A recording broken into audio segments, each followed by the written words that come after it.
What's up, Paul? Oh, not much, Fouad. I spent most of the day with the girls so far. They're on March break.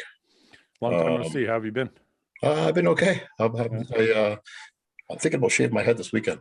yeah. You people are gonna bust your balls now because I know. I've now coughed up 2 bets. You got to slap me for one Yep. bet, Yep. and I had to shave my beard for the second bet. hmm I think you should just do Yep. it right now. Well, the girls got friends over right now. Yeah. How So about I'll promise you I can do it tonight though, and I'll film it for I you. think it would be a classic podcast again if you shaved Do your it. head on. I will do it for you. It's just not the best time right now because then the girls will come down here and they'll be bugging me and stuff. I promise you I'll do it, but now's not the best time. I know, but the podcast is the best time. That's the whole point. It's okay. You don't have to do it. I don't want to peer pressure you. And also, this isn't the best room to do it in. Well, I did it right on top of my desk. Yeah, but your face, I got my head to do I it. still can't hear you guys. I don't know why. Really? What's going on with you? What's going on with your computer? Weird. Check your audio settings. Babe, I might need your computer. For some reason, I can't hear anything on this one. Ian's face looks bigger. Yeah. What's he weighing? He looks like he's retaining water in his face. You see it? A little bit, yeah. The His, cheeks. his The eyes foot are right here. His eyes are all Forehead. squishy. Yeah. Yeah, he started adding more sodium to his food or some shit. Really? Yeah, you can see definitely from the last time I saw him on your podcast, he looks bigger. I like that he can't hear us. Yeah. What show's he prepping for? Is he just going, does he got to do a qualifier? I don't know. It looks like he's going further into the off season than me. Yeah. It's dirty. He started dirty ball. Oh, he's gone. He fucking pissed. Oh, well, it's no fun now. Anyway, yeah. All right. Well, you don't have to shave your head, but it's almost gone anyway. Like there's nothing. You're not really hanging on to anything. I know. Well, after we saw our friend there day with his tattoo. Yeah. So for those of you guys listening, a friend of ours got his head tattooed with I don't know if you guys have seen it, but it's like a thing where you tattoo your fucking head. So like if you're bald, like it fills in, like it looks like it's a shadow of hair. I think it's called like PIP or something like that. What's that stand for? I don't fucking know. I think I looked it up once. Let me see if I can find it. I'll bring it up so people can see it.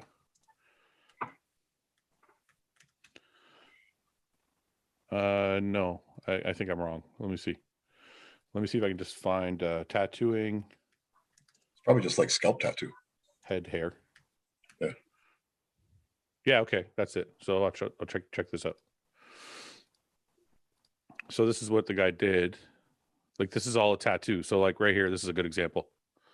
So this is all tattoo. This isn't like his actual hair. Oh yeah. Okay. Yeah. See the before. Yeah. Oh wait. Oh yeah. Yeah. See that? Huh. Look at So this guy. Why would he get it done like that? I could do that, Fouad. I dare you. I dare you to Oh, do. yeah. I dare you to do that. I just want to I'm thinking about the bald spot here, because obviously when the light shines on it, it's worse. Hey, there's James. James, what's up, man? Brought my helmet. I love that. You're wearing a helmet. Wait a minute. You're wearing a helmet? All right. Why are you wearing a fucking helmet? Because everyone's concerned about my health and welfare because of skating. Oh. So I thought I'll just bring the helmet along. Okay. Before we check out your helmet, we're talking about this tattoo thing that people are doing now. That looks like my helmet. It does. It does. Yeah. Yeah. So what we saying about his tattoo? What we saying? So this is I was showing a friend of ours got this tattoo thing done. Paul was thinking about getting it. This is a better representation. Yeah, that's good. Ian, That's right. yeah, we can hear you. Can you hear us? Yeah. Okay, so me and Paul were talking about this because Paul's got to shave his head and he's going bald. He's worried about it. Yeah. So we're talking about this tattoo thing going on here. This is the before and this is after with the tattoo. People do this stuff all the time. Yeah. Yeah, we have a friend. We have a friend who did it. We saw him yesterday. Yeah. That's good. Paul, look, is this a tattoo? Is that a tattoo right? Yeah. No, No, That a it can't tattoo? be. No, it is. Look, this hair bald tattoo spot. artist is inking his bald spot. Yeah. Oh wow, that looks 'Cause awesome. This is what your I mean, head. Yeah. This is what girls do with their eyebrows. It's microblading. It's the same kind of thing. Is it? Yeah. Yeah. It's just like tattooing. Same thing. That looks really cool. Paul, this is what your head looks like right now. Well, I don't think it looks that bad, but yeah, it looks similar to that. I know you don't think it looks that bad. So you could make it like this. I could. That looks awesome. Can you send that to me, Fouad? I'll send it to you after the podcast. It's a good job. It's a good job. Yeah. Anyways, James, why are you wearing a helmet, man? Gotta be careful these days, man. Is everybody freaking out because you're rollerblading again? The amount of messages I get, everyone's like, "Why are you doing that? Be careful." I have to admit, I thought the same thing. Oh, fuck off. No, no, just because listen, I remember at one point, I think I was on vacation to the Bahamas or Jamaica with some friends. Yeah. And they had this like I don't know, one of those blow up castle things in the middle of the fucking ocean, like out on a sandbar somewhere. Okay. So I went out to it and I was fucking around on it and I tore a muscle in my groin. And I realized at that point, at 300 pounds, you just can't do. Yeah, some people are more accident prone than others, man. That's all I'm gonna say. This is very true. This I is very know. Some people like a little bit more agile. Even at 300, they can do a little tuck and roll. Yeah, you look pretty good doing it. I got to say, it doesn't look totally awkward.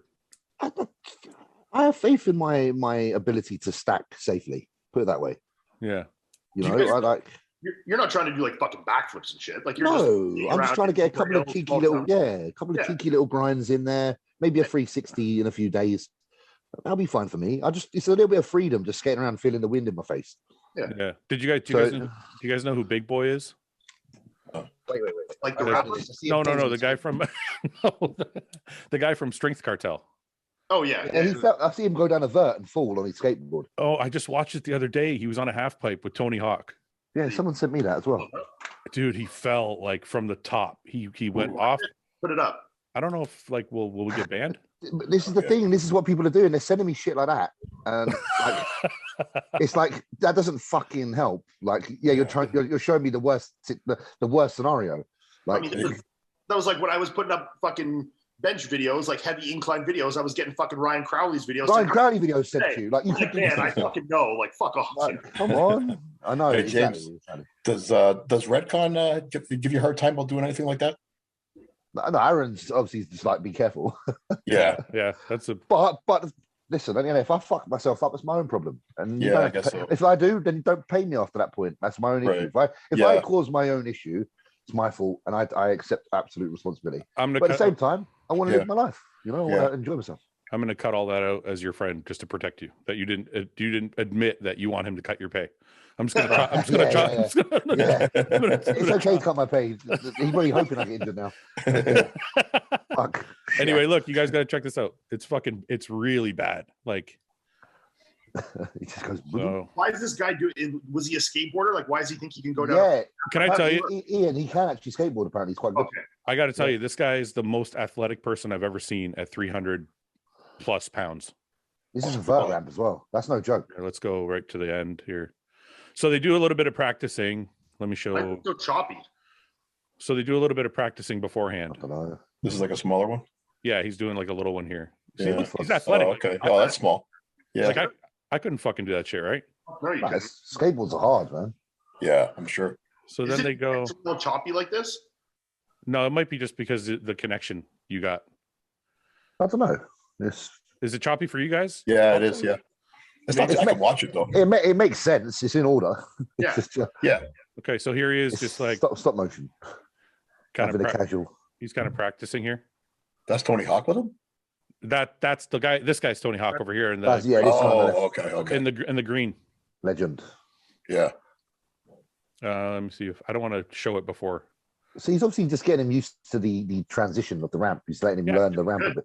But he looks smooth, man. It's like it does for Listen, sure. that ain't easy, man. And the skateboard is not even looks to your feet. like James is saying, this is fucking hard to do, man. Like, yeah, man.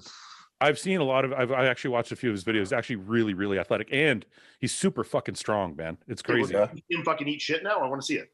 Okay. Ian's like, I don't care. I just want to see him. More athletic than all of us. Now let's see him eat shit. This dude's just pointing to the top of the ramp saying it doesn't mean shit unless you got up there. 1 second. Did he already? I don't know yet. It didn't show him fall. I think he's just laying down, having a breather. No, I think he's a big lad. He's a big lad. Fuck, where is it? Maybe he just falls over on it first of all. I don't think he's falling yet, man. No, I think that was him catching his breath. I'm trying to remember the video. Yeah, maybe he's sweating. He said he had a leg pump. Really? Yeah. I mean, I can only imagine. You gotta have like your knees probably bent a little bit the whole time and be like, okay, here we go. stable. Oh, this is such a terrible idea. Isn't it? Look how high that is. Fuck, that's super high. Vert ramp. That's steep, too. Like cameras don't show, but that's so steep. Yeah, what is that? Like 20 feet? Not quite, but it'll be. The thing is, the first foot or two is literally vertical. Yeah. Oh, Literally. fuck. Look at this shit. That's nuts. I don't know how people use a skateboard.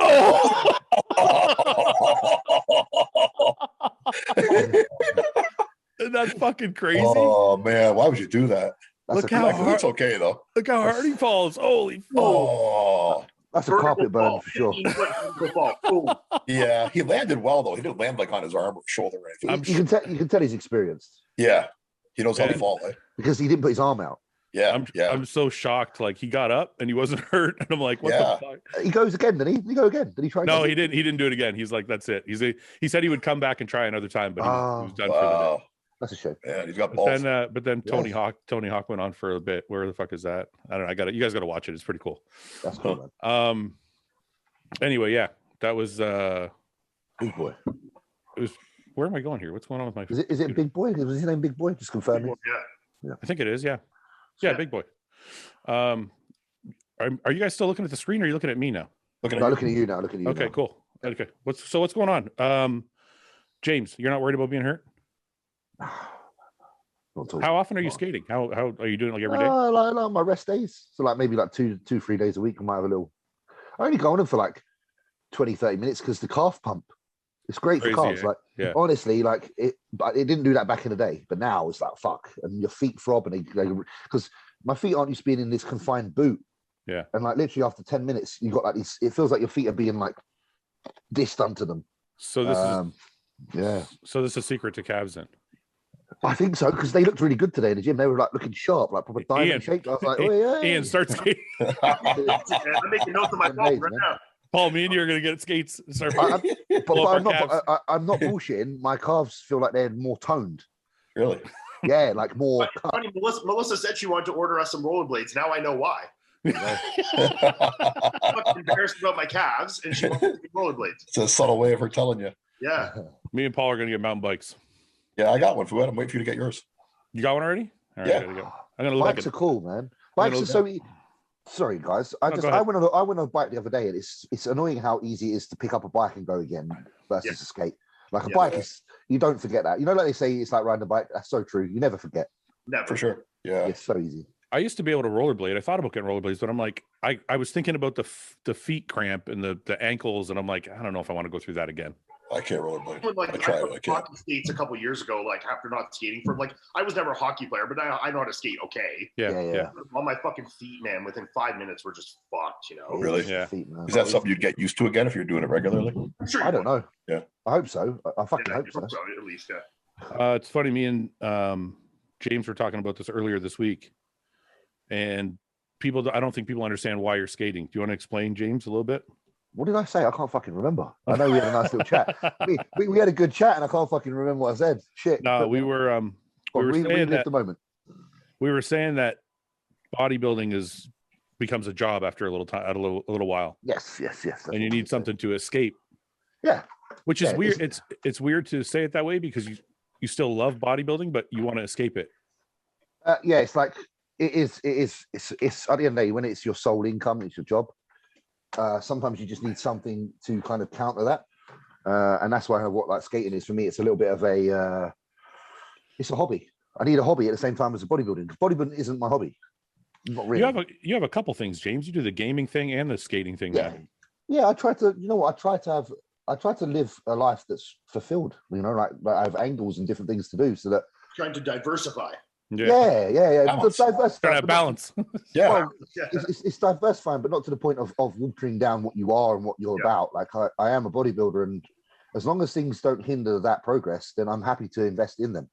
And I think you can invest in things to a certain degree with bodybuilding because bodybuilding requires you to eat your meals and train hard. But there are hours in the day that you can commit to other things as long as they don't drain you. And I feel like that's where gaming and maybe a bit of skating comes in. I always had trouble with that. But a lot of people do. I felt like paralyzed. I'm like, if I do anything else, it's going to fuck with my progress. Me too. I used to feel like that.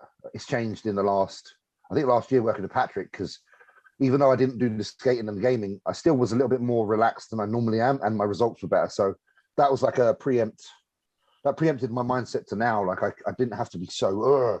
If anything, I used to be too much like that, and that's where I burn out and overdo things. So I don't know. I'm not saying there is such a thing like again as balance, but there's certainly such a thing as well-being.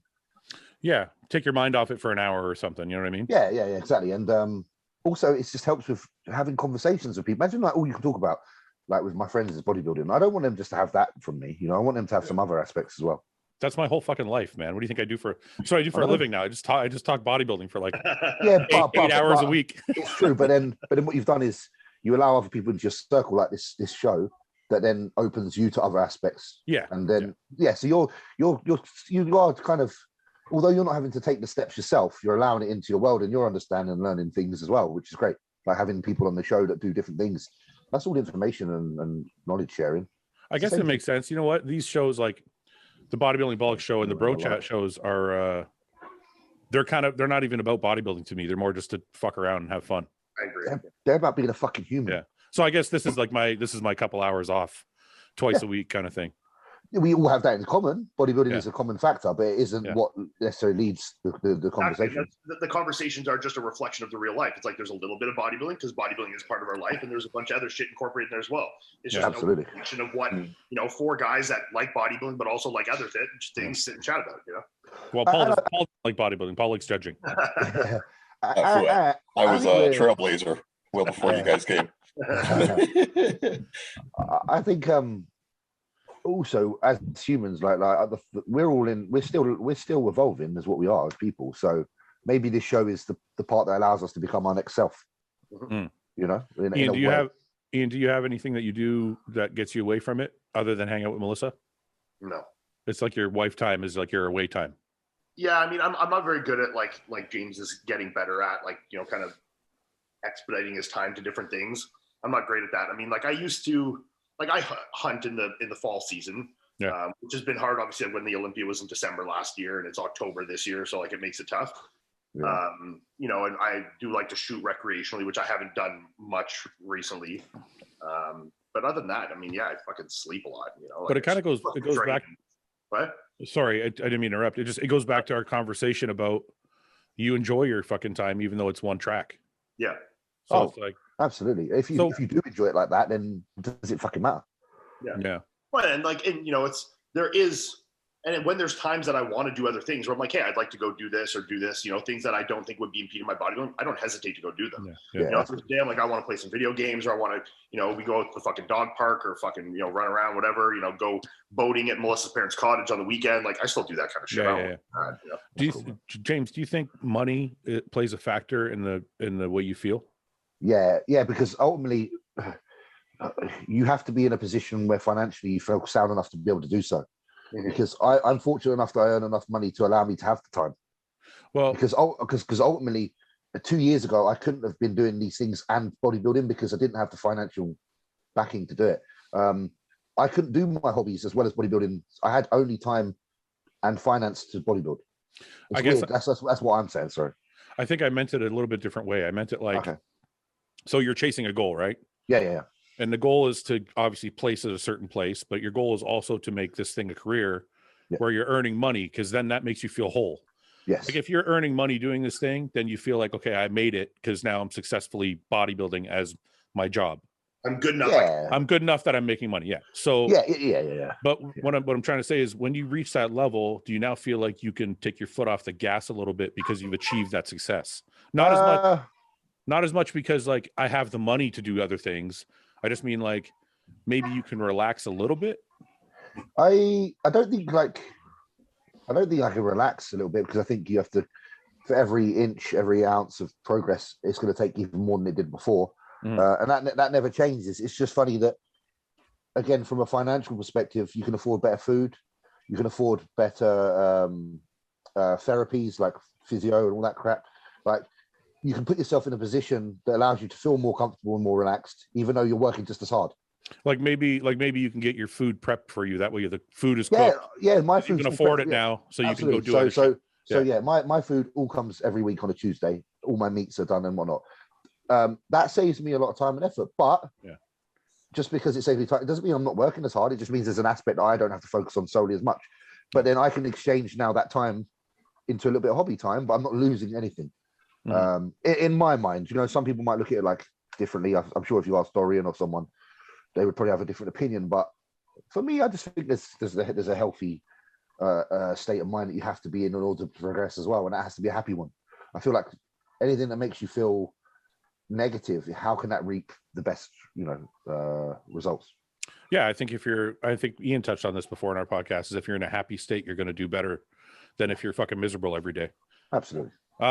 Speaking of Dora, I think this is something that, like, not to get into the balance thing, but I think the balance thing is more controlling that equilibrium state of mind more than like having, you know, balancing your life with your friends and your family. I think it's more about controlling that state of mind to a side that's more enjoyable and more peaceful, and that will reap the benefits across everything, you know?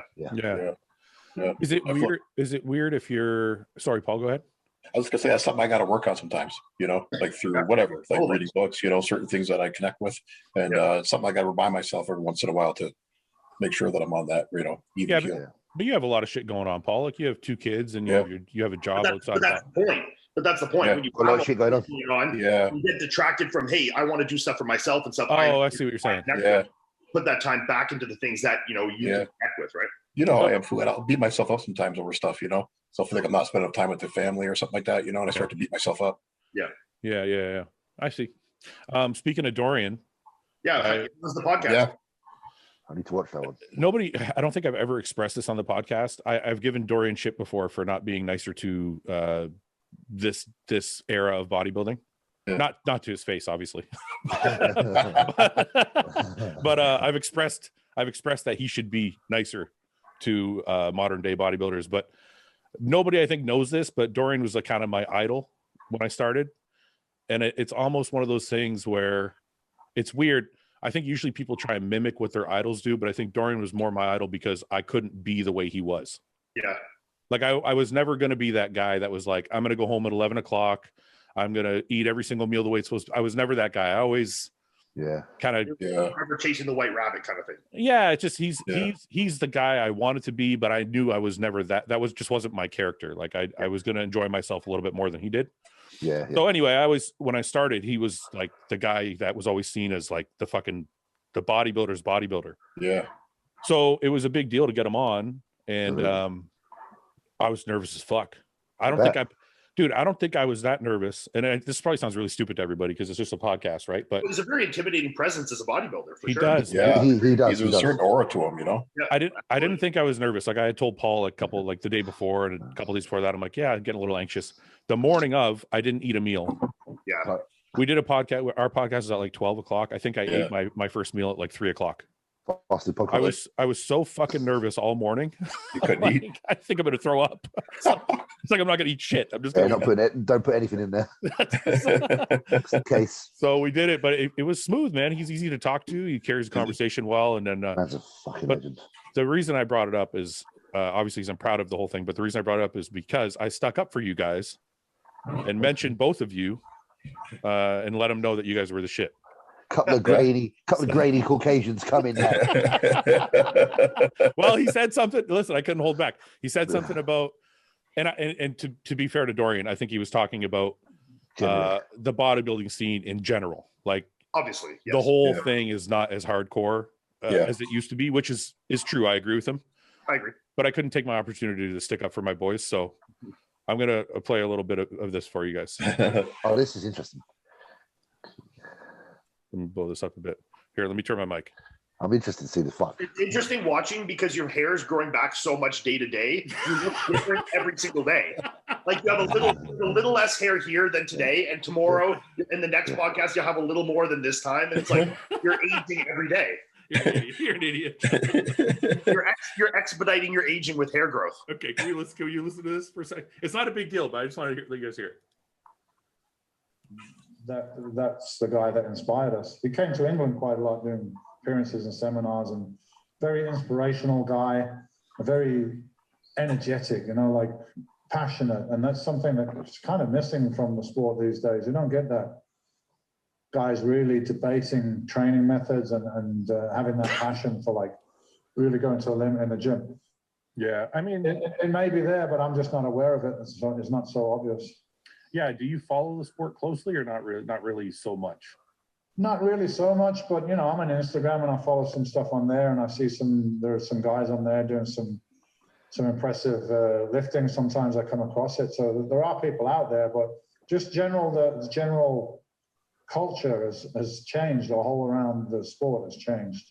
The gym culture, the fitness culture, everything. It's different than it used to be.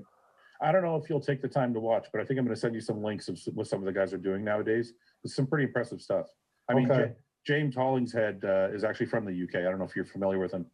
But name rings a bell, yeah. Yeah, he squats like 7-8 plates, like it's nothing. I mean, Iain Valliere, he's here from Canada. He squats, 6-7 plates for reps. I mean, these guys are. I think you'd be more impressed. I think if I sent you some of the guys and what they're doing. Yeah, no, I'm sure the guys are out there. I'm just. That's it. That's all you got. Yeah, that was cool. Do you know what it is? Yeah, Dorian's just looking in the wrong place. Yeah. No, I after I watched it, see, when I was doing the podcast, I don't think I kind of heard correctly what he was trying to say, and he meant the culture as a whole. Oh yeah. What was he talking about, Fouad? Sorry, he was talking about Tom Platz before that. Oh, really? Up. Yeah. But so when I watched it back, I'm like, I kind of agree with him now. But in that moment, I was like, I just wanted to say it. I just wanted to be like, look, guys are still training heavy. Yeah, there's the guys out there if you look for them, for sure. I think we all agree with Dorian when you look across the board. Yeah. But like you say, it's like what Dorian needs to understand as well is how he feels about Tom Platz. Yeah. We feel about him. Yeah. Yeah. So like if he knew that, then he might understand. Like I hope he understands that the culture is very much alive. It's just you just got to see the right people because we love what he portrayed. I think the culture's diluted. I think that's the difference. Well, this is what I said to you the other day, isn't it? Where there's people that aren't what we are that say they are. What'd you say, Iain? Go ahead. So I said that's literally the word I was going to use about diluted when you said that. It's exactly what it is. Well, look at the sport now; it's so much bigger. James, what were you saying? Sorry, say what you said again. Yeah, it's what we said previously. Like, there's people that claim to be what we are, but they're not, and that's an issue. Yeah. And that's where dilution occurs because the outside eyes don't know that we're different than them. They don't realize why we are what we are because there's a why behind a bodybuilder. Yeah. As these people are doing it just for the fuck of it. Here you go, look, like my picture, like you say. It's very different. We're driven from some sort of internal desire. That's what a bodybuilder has a deeper meaning to do so. I think. I think what I meant by diluted was I bet you there's the same amount of people doing what Dorian and his crew did at that time, but now you've added classic, men's physique, and then the entire world is more involved in fitness than they used to be. You also have to think from the accessibility now with social media and stuff like this. There's a lot of guys doing a lot of different things that then trajectory onto other guys, and you get all these. So there's still the guys that train like Dorian, these kind of guys that the me and the James and all these guys that route out this way, and then there might be the guys that are the higher volume guys training like Jay, and there might be the guys that are the super scientific John Jewett kind of guys that go out in this route, and there's just so many more routes, and because there's so much more accessibility. People see these guys, they emulate these guys, they follow these guys, and they go down those paths. So before, it's like you'd see in magazines, you see just Dorian, or you'd see just these guys, and you get a lot more of just that kind of guys. Yeah. Now, I think because the industry is so much bigger and you have so much accessibility to such a variety of different athletes, I think it spreads across a lot more, right? Yeah. The menu is rather large now, isn't it? Yes. Yeah. Paul asked him about Leroy. You did? What did he say? I said, did Leroy always sound like that? Or is it just kind of playing to the camera? Mm-hmm. Like, I turned it up like 50%. Really? 50%? Really? Yeah, I thought have you seen the kid that I train with that gets fucking jerked for this all the time? Yeah. He's like, is this guy fucking Leroy? Does he scream at you? I haven't heard him scream at you. Well, he doesn't scream, but he talks in that like, come on, let's go. Diesel. Like if you go to any of my videos, you'll hear him in the background. Like he's so distinctive. I think it's because I watch him, but I don't have the sound on it. I haven't heard it, but does that annoy you or no? No, I love it. It's the best thing. Oh yeah. Do you hear him? This kid's a 22-year-old kid that I train with. Yeah. He's just like new into bodybuilding. He's young. Like he's getting into it. I saw he trained at the gym. Well, he works at the gym that I trained at. Yeah. And I would see him there training with his buddy, and I could tell this kid like had that mentality of someone I really want to. You can tell, yeah. Yeah. You know, like someone that not even just like say the take under my wing kind of thing, because I don't like see myself on a pedestal above him or anything. Yeah. Just someone that I think we would vibe well and that, you know, we could do good work together. Mm-hmm. You know, and I think there was things I could teach him, and, you know, I think he'd be a good presence for me to be around as well. So, you know, one day I actually asked him to train, you know, because my buddy Julian that I was trained with after the Olympia, he went back to Quebec, and, you know, it's off season. So it's not like he was going to be driving here every weekend. So I asked this kid, I'm like, hey, you want to catch some workouts? And we've been training every single day since. And I mean, he's, you know, one of the best training partners I've ever had. But people always find it weird, you know, like when they see me as like a top tier bodybuilder or second tier bodybuilder, I don't know, whatever. And they see this kid who's like, just as you're right outside the top, man. You're like right. I'm the best. This kid that's, you know, just starting into bodybuilding, like he's, you know, he's a big kid, like he's not a small guy, but, you know, he's like just doing his first cycle of like 300 milligrams of test. He's just new into bodybuilding, you know. Yeah. And they find it so strange, and like he'll do Q&As sometimes on his stories, and people will be like, why do you train with Iain? How come you're training with Iain? Why, you know, how did you ask Iain to train with you? It's like, well, Iain actually asked to train with me. You know? They're trying to find out. They're trying to find the secret. They're like, why does this kid that's just like, you know, I don't want to say a normal kid, because I don't think he's anything but a normal kid, but, you know, they see a guy, you know, that's not on the same level as not me. huge. Yeah. Like, yeah. They're like, well, why isn't Iain training with James or Fouad? You know, Yeah. Confusing to them, you know? It's funny. I think it's very rare that you see two pros training together. Yeah. There's always like somebody that's helping the pro. Yeah. And it's like when was the last time you seen two pros train together? I mean, Luke and James train together.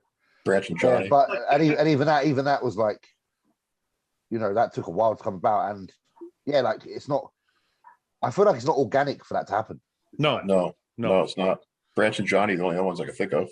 I think because if you're a pro bodybuilder, you kind of have a set in your mind what you want to do and what you want to train and when you want to train and how you want to train. I feel like because the competitive nature as well, sometimes you don't want to be amongst the other camp. You know what I mean? It's like I can't let this guy learn all my James tricks. going to war. I penetrated Luke's camp to learn everything so I could try and beat him. That's what you do, isn't it? That's what you do. Yeah. No, I just this thing was aligning like a similarity in mindset and in like personality that extends beyond bodybuilding. Like someone that I can spend 2 hours with, and that, like, you know, we align from a value standpoint, we align from a training standpoint, you know, like more than just bodybuilding. And this guy is, you know, really like a good person that I like to just spend time with, you know, as well as train with. And it's just been, you know, whether, you know, he's lifting the same weight as me or not, which I mean, the kid for his size is fucking one of the strongest people I've ever trained with. Yeah. But, you know, it's just from the motivational and the training, you know, and the work ethic standpoint, it's something that even motivates me. Like it's not like me there dictating the workout, like he's helping me. It's like I'm helping him just as much as he's helping me. It's a very mutually beneficial thing, right? Yeah, I didn't mean it like, well, I knew what you meant. I was just but to have that dynamic. Do you spend, when you say you spend time with him, does he just show up for the workout, or do you guys hang out outside the gym, or like? I mean, I talk to him every day. He's a client of mine as well. Oh, okay. So, you know, but like we chat all the time. He's a good friend of mine. It's not just a bodybuilding relationship, you know, like we chat about shit, and it's like, it's not just a bodybuilding relationship for sure. It's funny when I think people ask that question, and they're like trying to figure out the secret. Like, well, how did that guy get to train with a pro? And I asked him, that's the funny thing. No, I know, but that's kind of where I was leading is, I think we've all seen that guy in the gym that's like maybe not amazing yet, or could be amazing one day, but you know he's got that thing. He's got it. Like you could just see it. Like, you don't have to talk to him. You can just tell the guy that's in there, like, grunting it out. You know what I mean? Sometimes you can mistake that too. When you moved to Toronto there for a few years, there was this guy that I thought I would make a good replacement for you. So you know, he seemed like a bit of an older guy. He was, you know, you can't replace me. So I thought, okay, I'll try it. You know, he asked me to train, and you know, so anyways, this guy was the worst partner ever, man. Are you gonna say his name? No, he was the worst partner ever. He just, you know, everything was about weight. Like he didn't care so much about form. He was always like the movements he did were the same week in and week out. He just, I don't know, we just didn't click. And then I had another partner for a little while when you were gone. This guy was even worse. This guy, like I'd be doing, like, let's say I'm doing I was doing a back exercise. He would stand behind me and touch my lats and be like, feel it here. Like, I don't need you to touch me. You know what I mean? I don't want to be touched. Yeah, like, you know, and plus this guy's like, some guys are working out for 4 years. I've been training for 30 years, and he's trying to tell me where to feel my lats. Yeah, I mean, plus it's difficult too, because me and you've been training together for like 15 years, Paul. Yeah. So it's weird when you get somebody else pop in. You're like, it just doesn't feel right. It's like dynamic you expect, right? Yeah. Yeah. That's why it was such an easy thing, because like I had a dynamic I expected when I started training with Mark. It like fell into exactly, but honestly, more than I expected very quickly. You know. Yeah. Yeah. So, But you seem like you get along with people pretty easily, Iain. It doesn't seem like you have like a. no, I get along with people very easily, and I can honestly have a good workout with probably 90% of people. Yeah. But there's a difference between having a good workout and then a workout that I think is like really like when I train with Mark or like when I train with my buddy Julian, like that's like pushing me to my absolute, like they're there and like and it's reciprocated, because when I feel that energy, I want to reciprocate. Yeah, it. of course. You know, when I'm in the gym there, and like they'll absolutely push me to like I'm like there's nothing left. You know, like they're making sure that like this is, you know, we're in there to like get business done, and they're making sure like every set counts. You know. Do you make him unload and load all your plates, or do you help him? I help. Okay.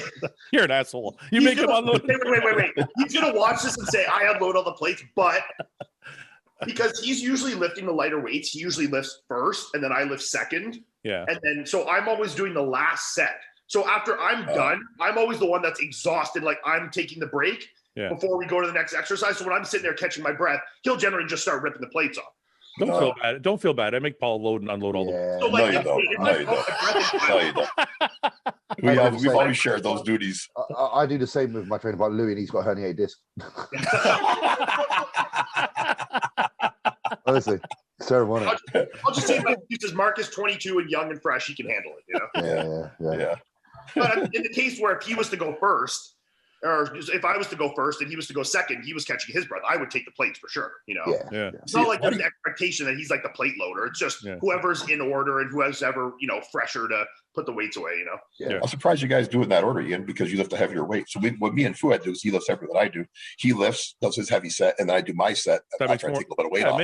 And then when I'm done, we take the rest of the weight off. Yeah, see how we'll go is like we work up, like, you know, we do the kind of like, you know, very small, like 3 to 5 rep kind of warm up priming sets. Work up to our peak set, but he'll work up to his peak set sooner than me, right? Say we're doing an incline bench press, we get to 4 plates or 3 plates, say he does 3, he'll do a working set, then the next set I'll go to 4, I do a working set, then we'll drop back down, he'll do a second working set, and then go back up, I'll do my second working set. So he gets to that set first. That's exactly how my training falls as well. Yeah, I think the way we do it, Paul, you end up doing like 1 extra set every time. I guess so. One. I've been overtraining all these years. You've been overtraining all these years. That's a problem. One for luck. You could have been the top pro in the world. You could have been way bigger. Yeah, I could have been the pro. He could have been the amateur. Fuck. Okay. Anyway, what's the news of the week, man? Anything? When do you start prep, Iain? Today. Today's you started prep already? What show? Tampa. Oh yeah. When's that? 16 weeks. So first week of August. Are you doing Toronto too? If Toronto happens, I'll do it. Yeah. Yeah, it should. Hopefully. You think so? Yeah. Sorry to interrupt. My plan was to do Toronto, but I wasn't 100%. Fuck it. I just fuck it. Right, James? I'm like, fuck it. I'm just gonna go. You guys go ahead. Let's leave you boys to it, shall I? I'll call you later, Fouad. Go ahead. What? We were talking about fucking shows. I'm doing joking. You're right. I interrupted you. You're right. Conversation here. Yeah. Hang on a minute, you guys. Okay, see, Mr. Interrupter. Go ahead. I'll shut up. Go ahead. No, you go first now. It's your go ahead. Just go ahead. I was just saying that I was intending to do Toronto. That is my goal. And if I get closer and Toronto looks like it will for sure happen, I will not do Tampa. I will do Toronto. Oh, okay. I don't want to do Tampa and then go home and maybe have to quarantine for 2 weeks and then affect my look for Toronto. I want Toronto to be my 100%. But I'm going to start prepping for Tampa because I think it's 100% guaranteed. Yeah. And then if I get close and Toronto looks like it'll be for sure, then I'll just pivot and do Toronto. And hopefully by the end of July, we'll have a good idea. Yeah. So that's why I'm going to just start prepping for the earlier of the 2. So I'm ready for Tampa if that seems to be the case, that there won't be a Toronto. And if there was, well, hey, then I'm 3 weeks ahead of schedule. I jump into Toronto. So yeah, right. Why not? Can I talk now? Yeah, I start raising my hand from now on. No, I was going to ask why 16 weeks because you're already lean. I mean, it's not like it's 16 weeks getting into prep, but like it's not necessarily going to be all like pushing the weight down. Yeah. It's like we're just pivoting into like I was already 100% strict with my food and cardio and everything like that, but it's just getting into that like prep mindset of just turning the mindset. Yeah, like where I have some more strategic low days and the high days, and if we get ahead, we'll just introduce more high days, and we kind of go like that. But James, how's everything going for you? Seemingly well. We've just like we've just like increased the density of the training. So there's a lot more of the SST going on, and my body's starting to harden up and actually get a little bit lighter. So I think we're going to probably have to push the calories up again, a touch, because my body's literally going through more calories now. My digestion's got better. My stomach feels flatter, but I also feel like I'm burning through things a lot more. So we'll give it this week and then just keep feeding back to obviously Pat and just take it from there. But it's funny how just by not getting up that intensity from those kind of sets in your training can change your physique. I haven't increased anything else, you know. I was going to ask you, is the increase in training helping? Is that what you think what's helping your digestion? Yeah, absolutely, because my body warrants it now. It requires more to recover, so therefore it will use more. I think before I was on the cusp where my intake was just enough, maybe just over enough, where it's slowing down my digestion a little bit. And just by introducing these little bits of more like kind of intense factors into training, it's almost tipped me over the edge where it allows nutrition to be fully like utilized. Yeah. It's crazy, but it does work. Like it's like instead of introducing cardio, just train more dense. Yeah, it makes sense. Do you think that's what we're doing wrong, Paul? Or are we trained? Are we trained like pussies? Not enough volume. Maybe. Well, it's not really volume. He's adding more density to his set, so he's doing more like more clusters and shit like that. Or intensity techniques. Yeah. It's funny because I feel skinny today. Like I was strong. I went to train chest today. Everything's up. Like I'm lifting everything. You look skinny. I feel skinny. I feel slim. No, but I feel drawn. Like I feel like I'm. Yeah, I don't feel as voluminous today, but the performance is really good. Just for the record, this is the biggest I've seen you look since like this year. You can only see my fucking head. I could tell. Well, no, your shoulders. When you first got on, your shoulders were filled with arms and shoulders a bit. Yeah. Okay. Right, well, that's cool. That's good. You guys want to answer some questions? Sure. Yeah, I have got a meal. I've got to eat, but I'll be quiet. Get the rice cakes out, man. Let's piss everybody off. I've had them already. I've actually had rice cakes. I got some rice cakes too. Me and James can just go back and forth chopping rice. Yeah. Me and Paul just won't talk. We'll just sit. I got some steak and rice for this one. It's going to be an ASMR video now. What does that stand for? I have no idea. It's those, but it's the videos where they listen to you fucking eating or whatever, right? Yeah, he knows what it is, but he's asking what it stands for. Is it eating? I thought it was whispering ones as well. What's the whispering ones? It's more of like an interactive kind of video. There's whispering ones? Autonomous sensory meridian response. So what's that supposed to mean? I'm not going to remember that, but in 5 minutes I won't remember that. Yeah, me either. I already forgot actually. Autonomous. I think that's the only word I remember. Yeah, and meridian. Yeah. I like that word. Meridian or autonomous? Meridian sounds like a place. Yeah, like the prime meridian, you know? Meridian sounds like a 300 character. Yeah. Does it sound like a 300 character to you? Yeah. Meridian. Leonidas and Meridian. Meridian. His henchman, Meridian. Is it Meridian or Meridium? Meridian. Iain. Oh, that's peanut butter over here. That's a peanut butter? Meridian. There's peanut butter. Okay, so now we're not talking about anything. Well, you know how it goes. Okay. How to pick up chicks if you don't look like Chris Bumstead. Paul, you want to give us the answer? Well, I never had any game, so don't ask me. I never had any fucking game either. Yeah, you probably had more than I did. I never had the gift of gab. I think a girl had to like hit me over the fucking head before I knew she liked me. Yeah, I had to like they had to approach me usually. Yeah. If you're not funny and you're not good looking, then you need to be rich. Yeah. And I was none of those things. So what if you're not good looking but you have a good physique? You can get by. But that kind of falls into the good looking, doesn't it? Well, no, because you can be good looking and like have a dad bod and still get by. Yeah, but if you have like a 1 out of 10 face and a 10 out of 10 body, you're probably still pretty fucked, you know? I'm wondering what's more. I don't think so. I think I disagree with you. I think the face is the more successful part. I think if your face is good, you're more likely to pull. Okay, but what I'm saying is this: if you are a butterface guy, yeah, right, you have a 10 out of 10 body, you can still pick up and do well. It's certain. Maybe then better if you had a 1 out of 10 face and a 1 out of 10 body, but not even close to better. Like it's so you think if you had a 10 out of 10 face and a 1 out of 10 body, you're winning. You'd do better. Yes, I think so too. I do. But a 1 out of 10 body's gross. Like it's a pair. Yeah, but you got clothes. You wear clothes. Face is equally as gross. So it's like, and you got to look at it all the time. you got to kiss that shit. Yeah, but if you're at a bar, and a girl just wants to fuck. Yeah, but at a bar, you're gonna have clothes on. They're gonna see your face, not your body. They're not going to. Yeah, but you're going to be wearing like tight. If you have a good body, you're wearing like tight clothes and like fucking. Yeah, and if you got But- 1 out of 10 body, you put on some baggy clothes and you hide it and show your beautiful face. Also, like the fact that wanting to fuck isn't a relationship. Like, we're talking about relationships here, aren't we? No, well, we're just talking about picking up. Yeah, so Could be just a bang. a bang, and yeah, I don't know, because a bang is very. If it's a bang, then you might get away with a body part. Yeah. I honestly like think about it. Let's say Chris was really fat, right? You think he would still? You think he would still do well? He would. Yeah.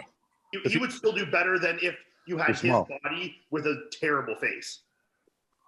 I don't think so. I don't think so. Not in this industry. Because if you Not this industry, but we're talking as a whole. Just okay, but wait a minute. I think if you had Chris, fitness checks. okay, watch. If you have Chris Bumstead's physique, now you're Mr. Olympia. It doesn't matter if you're ugly. You're going to have groupies. Yeah, that's true. Right? But if you have Chris Bumstead's face, but you're fat and sloppy. But Chris has so many groupies because he has the face with the body. Yeah. True. Oh, like, but he would probably have half the groupies if he had an ugly face.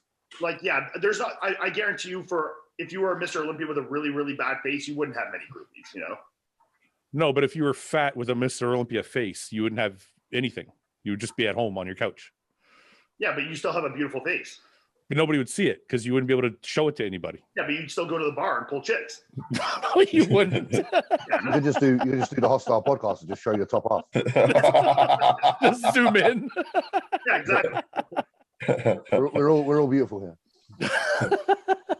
But Chris has got a lot more going for him too, other than just looks and physique. Like, he's like talented. He's really talented. Here we go with them. This is like the Chris Bumstead fan groupie right here. If Paul, I've been impressed with Chris. He's very athletic too, and he's intelligent. He's got a lot going for him. Are you writing his resume for him? Is there anything else? I'm just pointing out some obvious. We now learned that you love The Rock and Chris Bumstead. But if I think that's the majority of people. Yes, that's most guys. Yeah, most men, guys. For sure. Yeah. We got way off topic. So how do guys pick up if they don't look like Chris? You have to have game. Absolutely no idea. You have to have the gift of gab. It's like, I think it's being rich, isn't it? I think it's the money thing. I think you just got to flash it. Oh, that's for sure. Just flash it. If you're trying to pick up in a bar scene, yes, it's either humor or being flashy. You know. Yeah. Yeah. Or just being in the right place at the right time. I'll pay with this opportunity. Yeah. Huh. I don't really know. Yeah, I don't think we have any idea about that. No, I mean, like I met Melissa through a mutual friend, and it was just like we all hung out, and it was just we connected. So it wasn't like I fucking I wasn't like I didn't have good game, you know. It just shows you that none of us would know what to do now if we were single. I picked up Summer by being an asshole. Yeah, I remember the story. But I could see Summer would like that. No, because I was nicer after. But that was kind of my angle back in the day. I was like But your intrigue sparked because of the arseholeness. Yeah. Yeah, so maybe. Got the intrigue. Because I could see Summer could like kind of like the like, I mean, most girls do, but really like the alpha male type. And if you're kind of a dickish and kind of like play like, man, whatever, I could see you being into that. Paul, did you hear that? Yeah, I did. Did you hear? Ian called me an alpha male. Well, I said you were pretending to be an alpha male. Well, you're assertive. This is just funny because later off the podcast I'll just remind him, and so I'm gonna use that forever.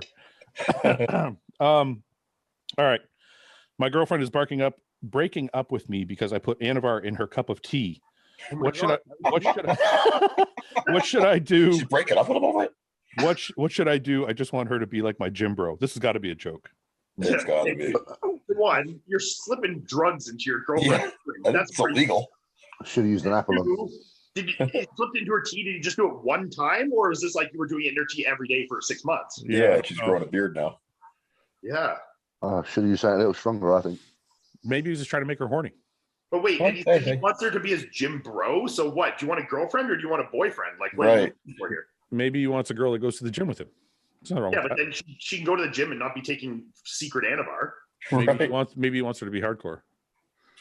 I'm just saying, I think he's hoping that it'll get her in the mood. Maybe he likes. I think that was big clits. That'd be my angle. Maybe he likes what, James? Big clits. Big clits. Maybe. then he should have gone for something a little sronger than Anavar, don't you think? Yeah. I think I hope somebody cuts just that piece. I'm Like, gonna make. at least get like fucking 50 milligrams of D-ball in her then, if that's what you're trying to get done. Yeah. Maybe he's just not very educated on anabolics. Yeah. How do I tell my clients to tell their partners to support them without sounding rude? You can't really do that. Say, without sounding rude, can you tell your partner, please, to support you? Right. If your partner's not already supporting you, your coach telling them is not going to make it so. No. Yeah, it's not It's gonna make a not gonna difference. help. Yeah. Some of these are really stupid. Okay. What's the worst, if any, challenge in your relationship faced during any stage of your competitive bodybuilding career? Just trying to foresee any issues that my wife and I could avoid once I'm getting into competing. Moody as hell. The moodiness, is that what you're saying? From when I used to compete, it was. I never had a girlfriend when I competed because I knew I wouldn't sustain a relationship because I was so moody when I dieted. Yeah, I don't get moody, and I actually don't find my attitude really changes at all. When I first started, we were dating. Me and Melissa started dating. I did the first show with her. I just get very like absent, like as if I didn't care. It wasn't moody. It was just completely. It was like complete apathy. You know. Yeah. I don't care if you're here. I don't care if you're not. Bodybuilding matters. If you want to leave, You're just emotionless, eh? Is that just like the last month, the last 2 weeks? Yeah, that was like the last like 4 to 6 weeks. Yeah. Yeah, that's what I used to notice. Yeah, I'm the same. I like to like disappear and have my own space sometimes, and it's them. It's trying to get them to understand that sometimes that's just all you require without trying to be rude. You don't have the energy for anything else. I'm gonna just collect your own thoughts. You know, have your own little space. I'm gonna go a couple different ways just so people can get a little bit of variety. One, sex might go down the shitter while you're prepping because it does for me. Like the last 4 or 5 weeks, I'm not banging, and if your girl wants to bang, then she's gonna be pretty upset. It was funny this past year, we obviously had this conversation on the podcast. I don't know what it was, but the last 4 to 6 weeks before the Olympia, I was like, my sex drive highest has been my entire life. Yeah, that's weird. Yeah. Did that stop though? The last couple of weeks? Pardon? The last couple of weeks though, did that come to an end?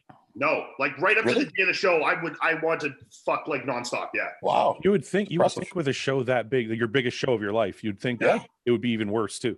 No, I was so horny. It was almost like Melissa was irritated by it. You know? But not actually. She probably enjoyed it. Is that your first time prep? Well, of course you got to preface it with that just in case. But was that her first time? Was that your first time on like a super high carb prep?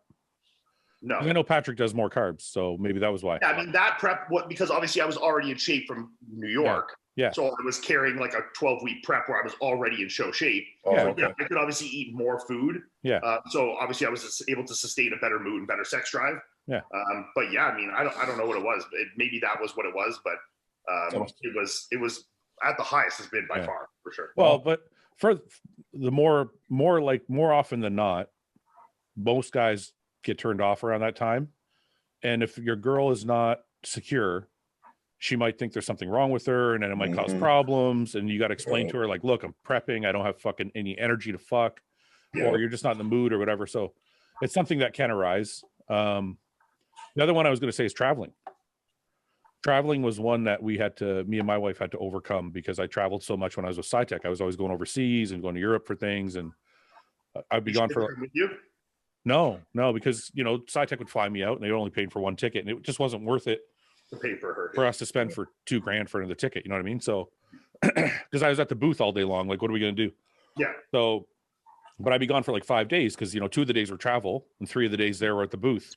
Yeah. So you're gone for 5 days every like month or two, and it took a little bit of a toll. So that's something, if you're going to make it a career, it's something you have to consider. That's true. Yeah, for sure. What are you doing? Are you cooking a meal? Admiring his kitchen. It's a nice kitchen. Yeah. They just got it redone. Yeah, he did. We did a house tour like a month ago. Oh yeah, looks nice. It is very nice. We got a big ass island here. Oh, sweet. You got your sink in there too? Yeah. Nice. That's what I want to do. Got bar fridge in here and everything. Oh. We're just waiting on a new oven. I ordered a fucking new oven, like a nice one, not these fucking back things. Yeah. We got it from Direct Buy because we have a Direct Buy membership.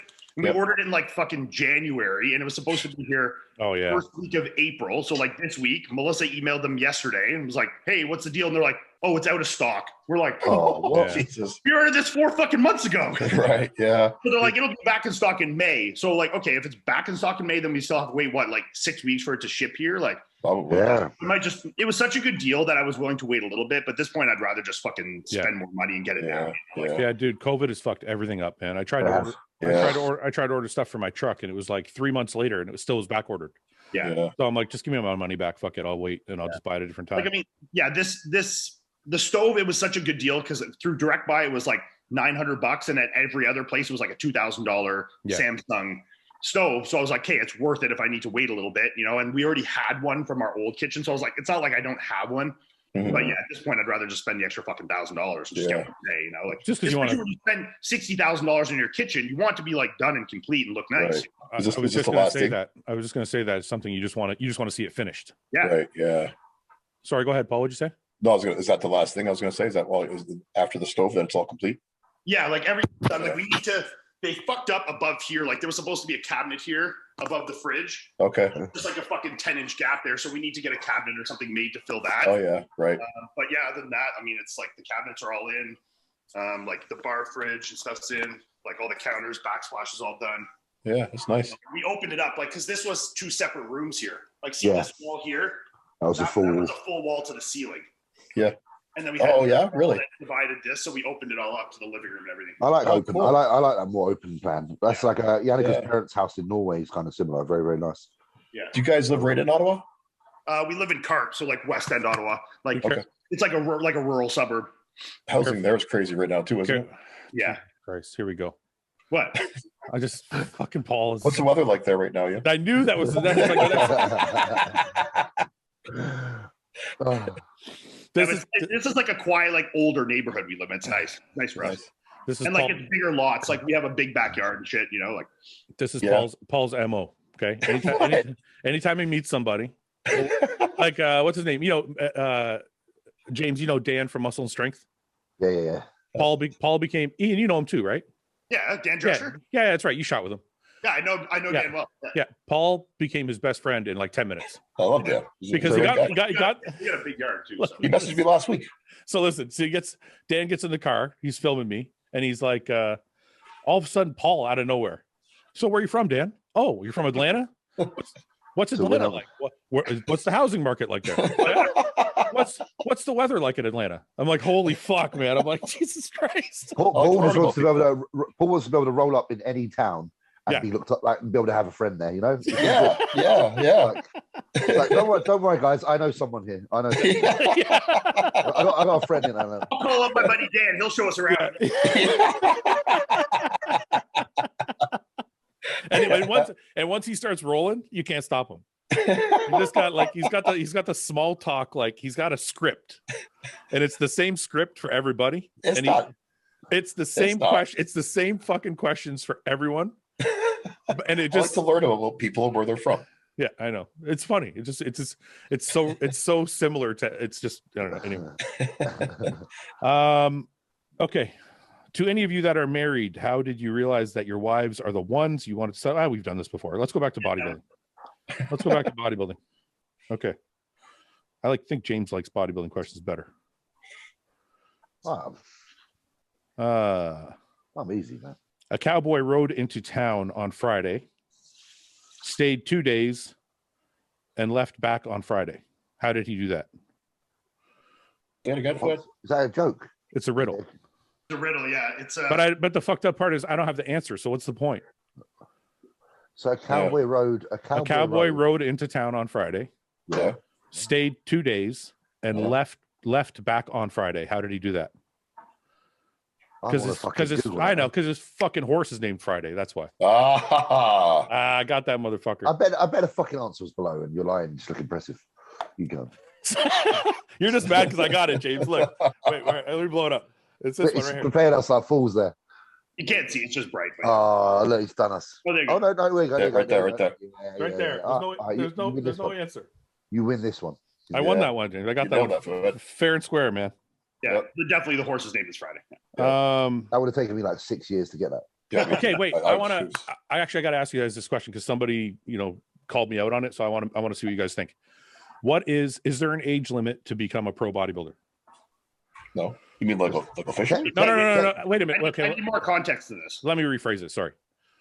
At what point, at what age would you tell somebody not to follow a bodybuilding career, like to make it their career? Okay, wait. Are we talking from someone that at the starting point has a completely average physique? Yeah, I want to get into bodybuilding. Like I'm a 5'10", 195-pound guy. I want to be a pro bodybuilder. Let's go. Yeah. I want to start working out, and I want bodybuilding to be my career. And I kind of just dabbled in the gym, but I'm not really like.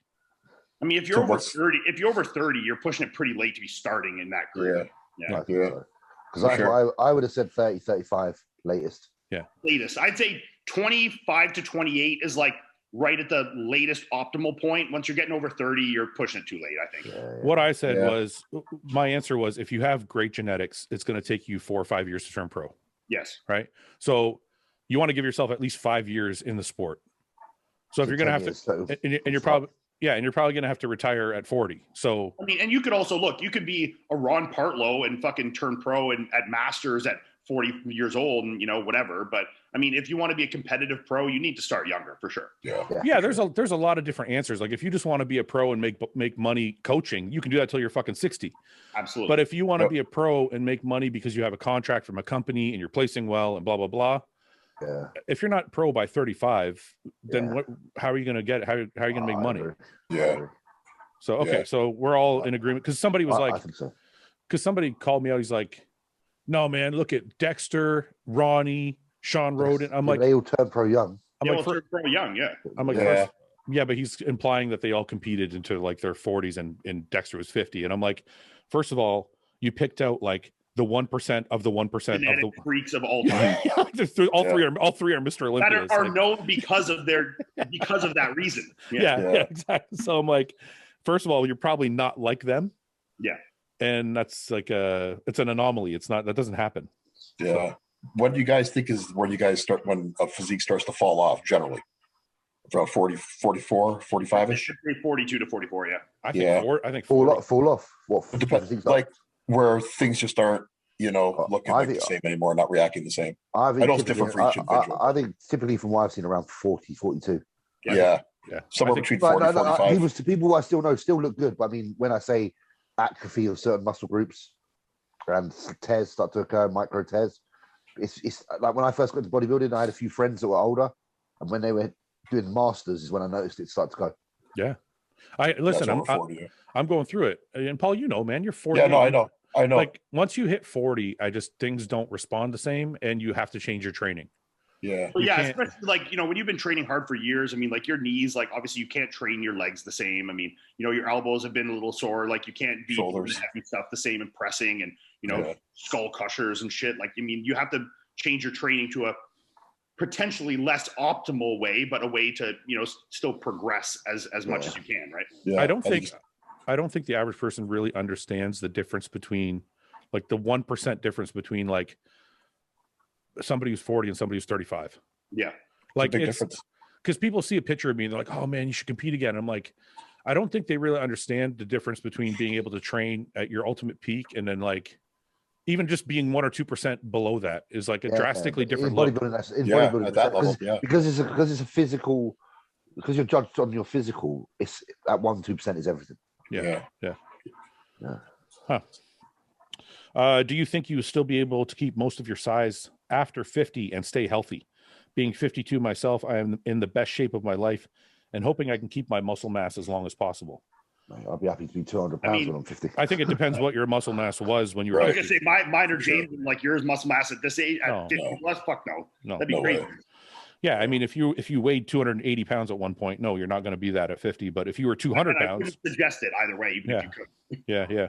No, but if you're like a 200-pound guy or 210-pound guy, you can fucking hold on to that. There's no reason why you couldn't. Yeah, look at someone like Lee Labrada. Yeah, right. Great. Yeah. You know what I find funny? Nobody ever really, when we talk about bodybuilders that have done well for themselves, Labrada's name never comes up, and he's probably done the best of everybody. One of the most successful. I think because he's so like, he doesn't. It's not in your face. It's not in your face. Yeah. And he looks great still. What is he, like 55-ish? When I saw him, when I first met him at Tampa, like when I did Tampa with Hunter and I met him, I'm like, so I'm in person, I'm like, man, this is a good looking motherfucker. Like, definitely, nice hair, good tan, he's in good shape. He's so charismatic. I'm like, fuck, this is a guy I want to know, you know? Yeah. You know, it's funny you say that because I thought that about Lee Haney when I met him. Do you think it's because these guys retired? Like Lee Haney retired at 32. Yeah, he retired pretty fresh. Yeah. What was Lee when he retired? Any idea? Lebrada? I don't know. Lebrada. He was a little older than that, but not much. That's what I'm saying. Like, do you think they retained a lot of their fresh look because they didn't push it to 40? Yeah, they didn't go past that point. I feel they started to put they dropped into that fourth gear from fifth. Yeah, third at the right time. When he retired, Cutler was 40. No, he was he came back. Did he? Yeah. I think it was 40 when he retired. He won his first Olympia at 36. Sorry, that's me. 2006. Dennis James looked fucking awesome too. Yeah, when he did Masters, he looked great. When he came back for that last show. Dorian was 35, and he's fucking doing great too. So I just wonder, you know, that pushing it that extra bit. I wonder if that's what really takes a toll. I think it is. I would say there's like a point of no return, isn't there? It's hard to stop though, like because you know Dorian was saying in his day it's different than now. Like now guys are more about longevity, but it's because if you're making six figures, it's easy to call it a day. I was going to say it's hard to call it a day if you're making six figures. How much money are you making? What I mean is like this. No. But I mean, he can only make money from the bodybuilding. I mean, now he can make six figures by being the person who did the bodybuilding. There's ways. Yeah. No, but even guys still bodybuild into like all the way up to 40 because it's hard to walk away from, you know, if you're making 100, 150,000, $200,000 a year, it's hard to just go, oh, fuck it, I don't want to do it anymore because you have to find a way to transition that. Well, this is what I said to you the other day. I feel that even at this age. What? How you're going to transition? Like, no, but I feel like it'd be hard to walk away from bodybuilding just because the financial aspect. Yeah. Like we're making pretty good money, like most of us, because of bodybuilding. I'll be honest with you, and I don't know if you guys ever feel this, but there was days, and I'm not saying it's like a overwhelming thing, but there was days when I was bodybuilding and I was like, I don't think I want to do this anymore. But I was like, I'm fucking getting paid a lot. I'm getting paid a lot of fucking money. Yeah. And then I think to myself, what's the alternative? I'm like, I'm going to go work. The alternative shit, yeah. I'm going to go do real estate or some shit, or like That's why I'm like that most days. I'm like, no, fucking fiddle. Right, yeah. Like I do contemplate bodybuilding and like, you know, what it gives to me and blah blah blah, and what level do I like doing it at. And then like I say, it's when I think about the financial gain and the possibility for even after bodybuilding, the social presence you've already created on social media that you can take it elsewhere. I'm like, let's stick at this for a bit longer.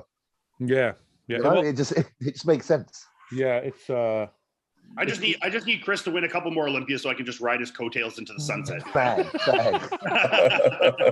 Absolutely. Have you ever been accused of that? What? Riding Chris's coattails? No, but I don't ride Chris's coattails at all. I don't. I know you don't, but I would assume that assholes out there would say that to you. No, I've never been, but I'm also I really don't like post about my coaching or that I take any responsibility for Chris and his success. Like I never, you know, during his preps, I don't post pictures of him. I don't claim that I made Chris. Like I don't do that with him at all. You know, I just stand by and whatever credit he wants to give me on his YouTube or whatever, I'm happy to take. And, you know, I'm happy to be a part of the process. And, you know, I do get a lot of obviously coaching inquiries because people know that I coach Chris. Way more than I could ever handle, you know. So I'm happy to be a part of it, and it'll reap a lot of benefits for me in my life. But I've never been accused of that because I really don't. You actually do, for somebody who trains a 2-time Mr. Olympia. You actually do a very good job of not being that guy. Living off that. You're like you can procreate. Like if I wasn't, I'll tell you this: if I wasn't involved in the sport, I wouldn't know. I wouldn't know. Like you wouldn't, by looking at your Instagram, like I wouldn't know that you're because he doesn't flaunt it. Yeah, you don't flaunt it. I think when you're a Mr. Olympia's coach, you think that that's something that you'd want out there. You know, that's some people's selling. That's people's selling point. Like, absolutely. Hardy Rambo or something. It'll be my selling point when I'm done bodybuilding. I was just gonna say that. And Ian's like right now, I already have. I'm not even trying to say this is a braggadocious thing, but like I have way more coaching inquiries than I could ever handle. Like I get especially after the Olympia, man, I'll get 1,000 in a week, like legit. Really? You know? Oh yeah, Holy like it's shit. insane. How are you surprised by that, Paul? He's just coached a two-time Mr. I'm Olympia. not saying that it's to hear 1,000 in a week. Like that's It's not any, and it's not any Mr. Olympia. It's the most popular Mr. Olympia. Like Chris is the most popular person in the industry. Definitely. You know. Yeah, But I think it's also calculated on your part because you want to have your own identity. Yes, for sure. I try and it's something that I try and manage because I don't want to be seen as Chris's coach. Yeah, well, you're in the peak of your own career. As Iain the pro bodybuilder, that's primary, and then I also, if you know I coach Chris because you're in the world, that's great. I'm happy to take whatever credit people want to give me for that. I'm never going to claim more than that, but I always want to be seen as my own entity first and foremost. I think that's a good approach because I think most people would take the low hanging fruit. Yeah. A lot of people would. Yeah. Most people would be like, it depends what you want out of it. See, for me right now, I don't want more clients. I take a very small select group that I feel I can handle while I'm competing at the same time.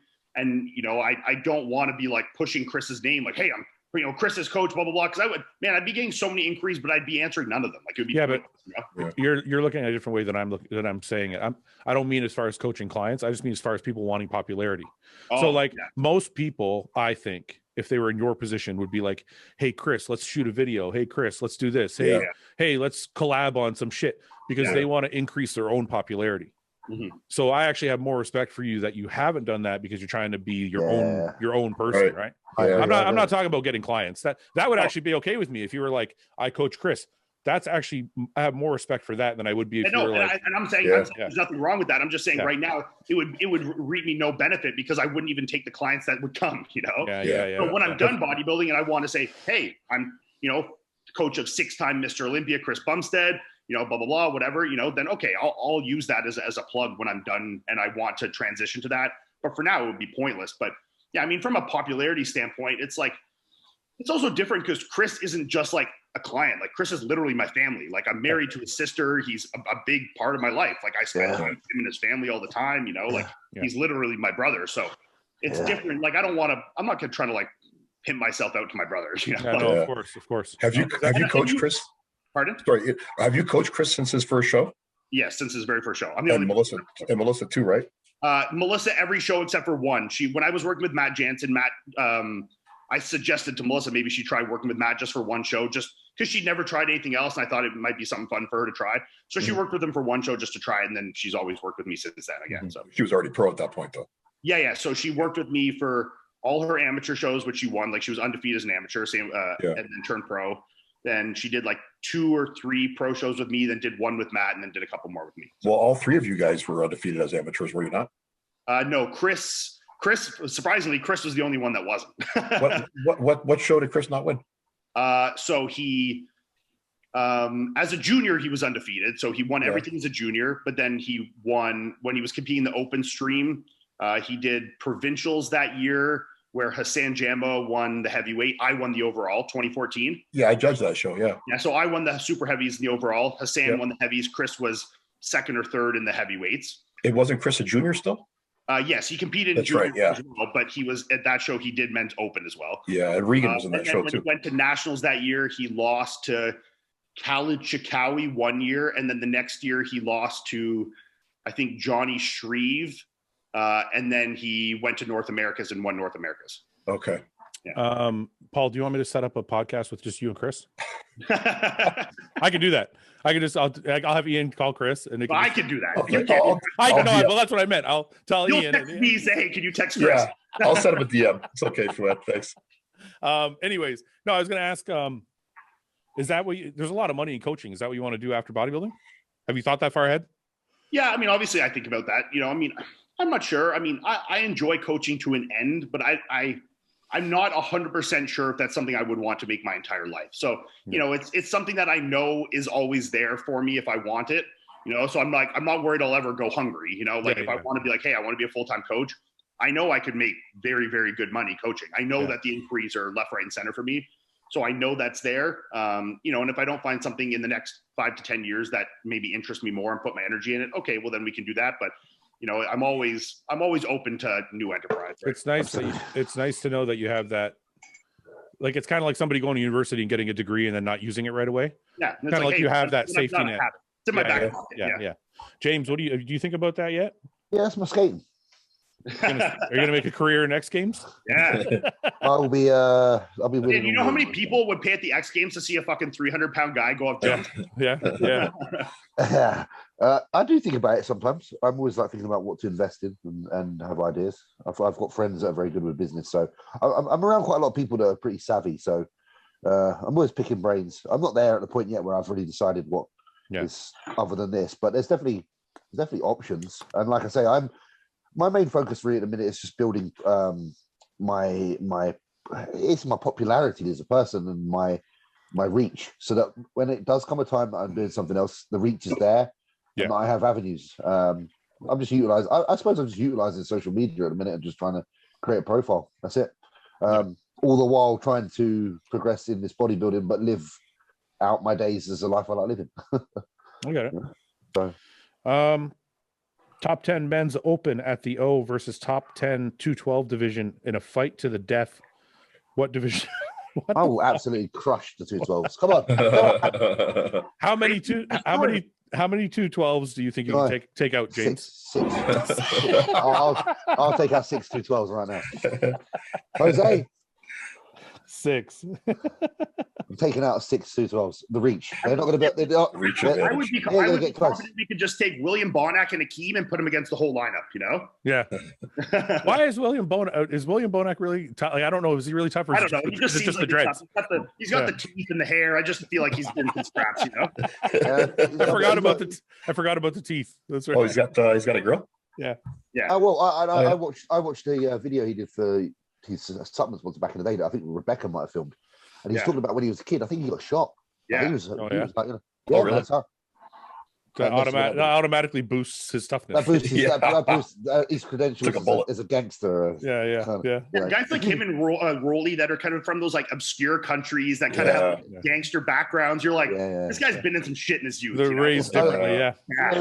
We'll leave these two to it.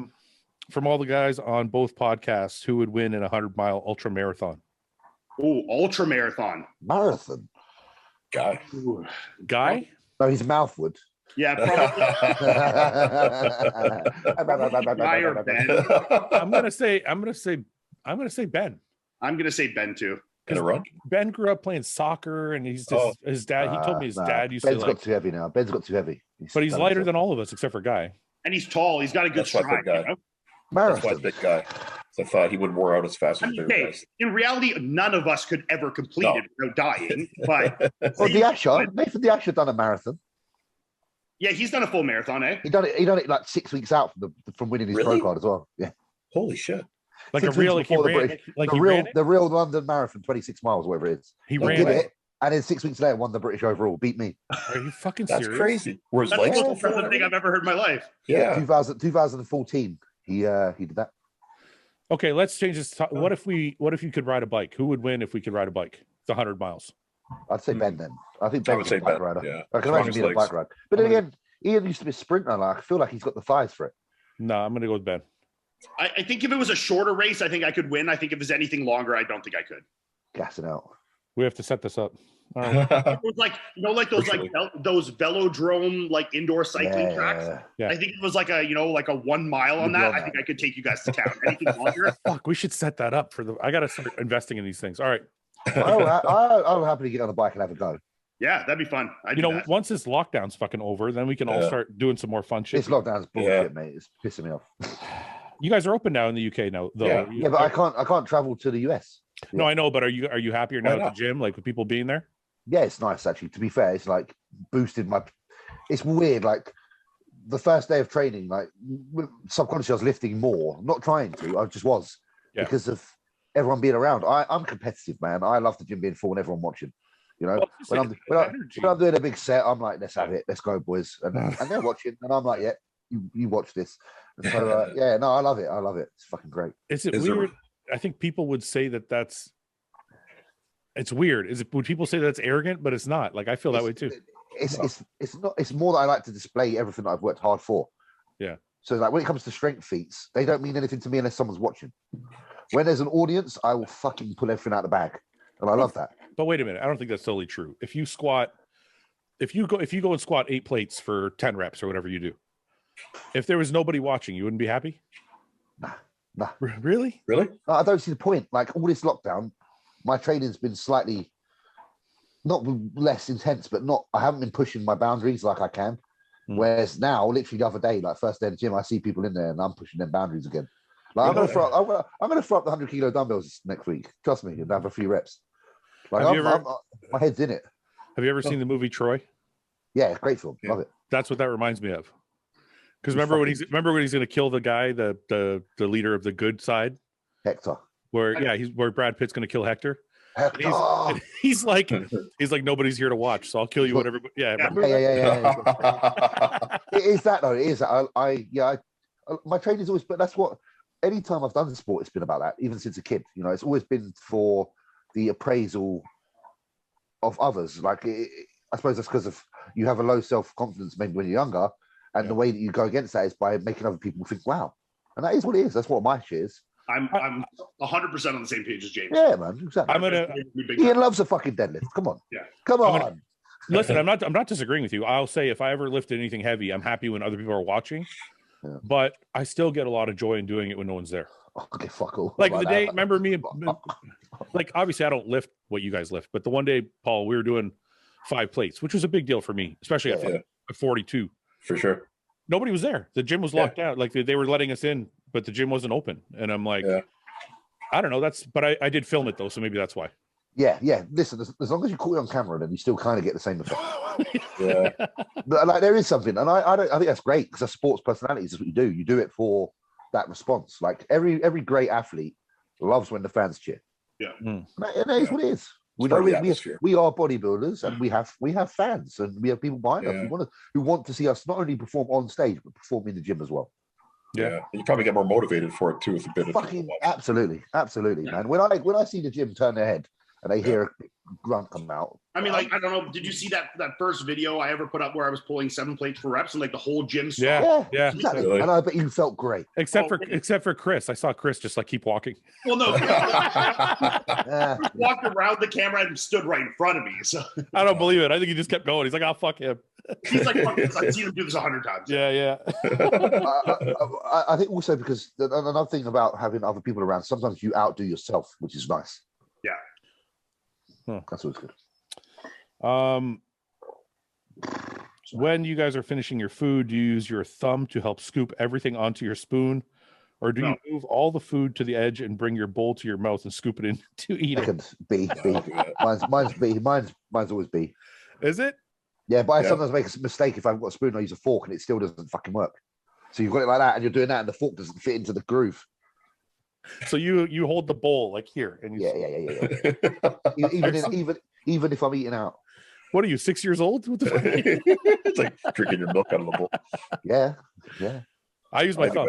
I use my thumb. Me too. Unless I'm at like a nice restaurant, then I use the fork. I'll use the knife to. I've never done the thumb. Never. No. You've never done the knife then either, probably. Nope. Really? Oh man, I'm not skilled enough. So if you're at a fine dining restaurant with Yannicka, you still pick up the bowl? Like... I'm slamming that bowl right now. Absolutely. When I finish that soup and the bread, I'm slurping that last bit of soup. Ian, do you pick up the whole bowl? You're on mute. No, I would never pick up the whole bowl in the restaurant. At home, I would for sure. I want to see what he does after this meal. That's when we know. His automatic response to this meal is tell us everything. I'm not like a plate scraper though. Like I would finish this I hate that. Like a few grains of rice in the bottom, and like I wouldn't care, you know. My friend is the worst. Yeah, my training partner. We're like, bear in mind, we all play online. We've got headphones and we're trying to play fucking Call of Duty. This divs like this. And all of us just stop and be like, "Fuck's sake, Louis, where's the plastic bowl? Why are you eating out of porcelain?" Like we all go fucking plastic. So see, Paul, James is like me. He's annoyed by dumb shit like that. Yeah, I guess when it's like the heavy fucking spoon, like You can just scrape. You can pull it out. You don't have to fucking smash it out. Would it annoy you, James, if he shook his shaker? It's not the shaking. I time, told two you. times? I wouldn't mind a shaker, man. No, No, I you don't told mind you. that? No, I told you it wasn't the shaker. It's It's the order of things. it's routine the of it. order, the routine. It's Yeah. the shake first, then the. We got a how's 40 your- we got a 40 minute drive to the gym.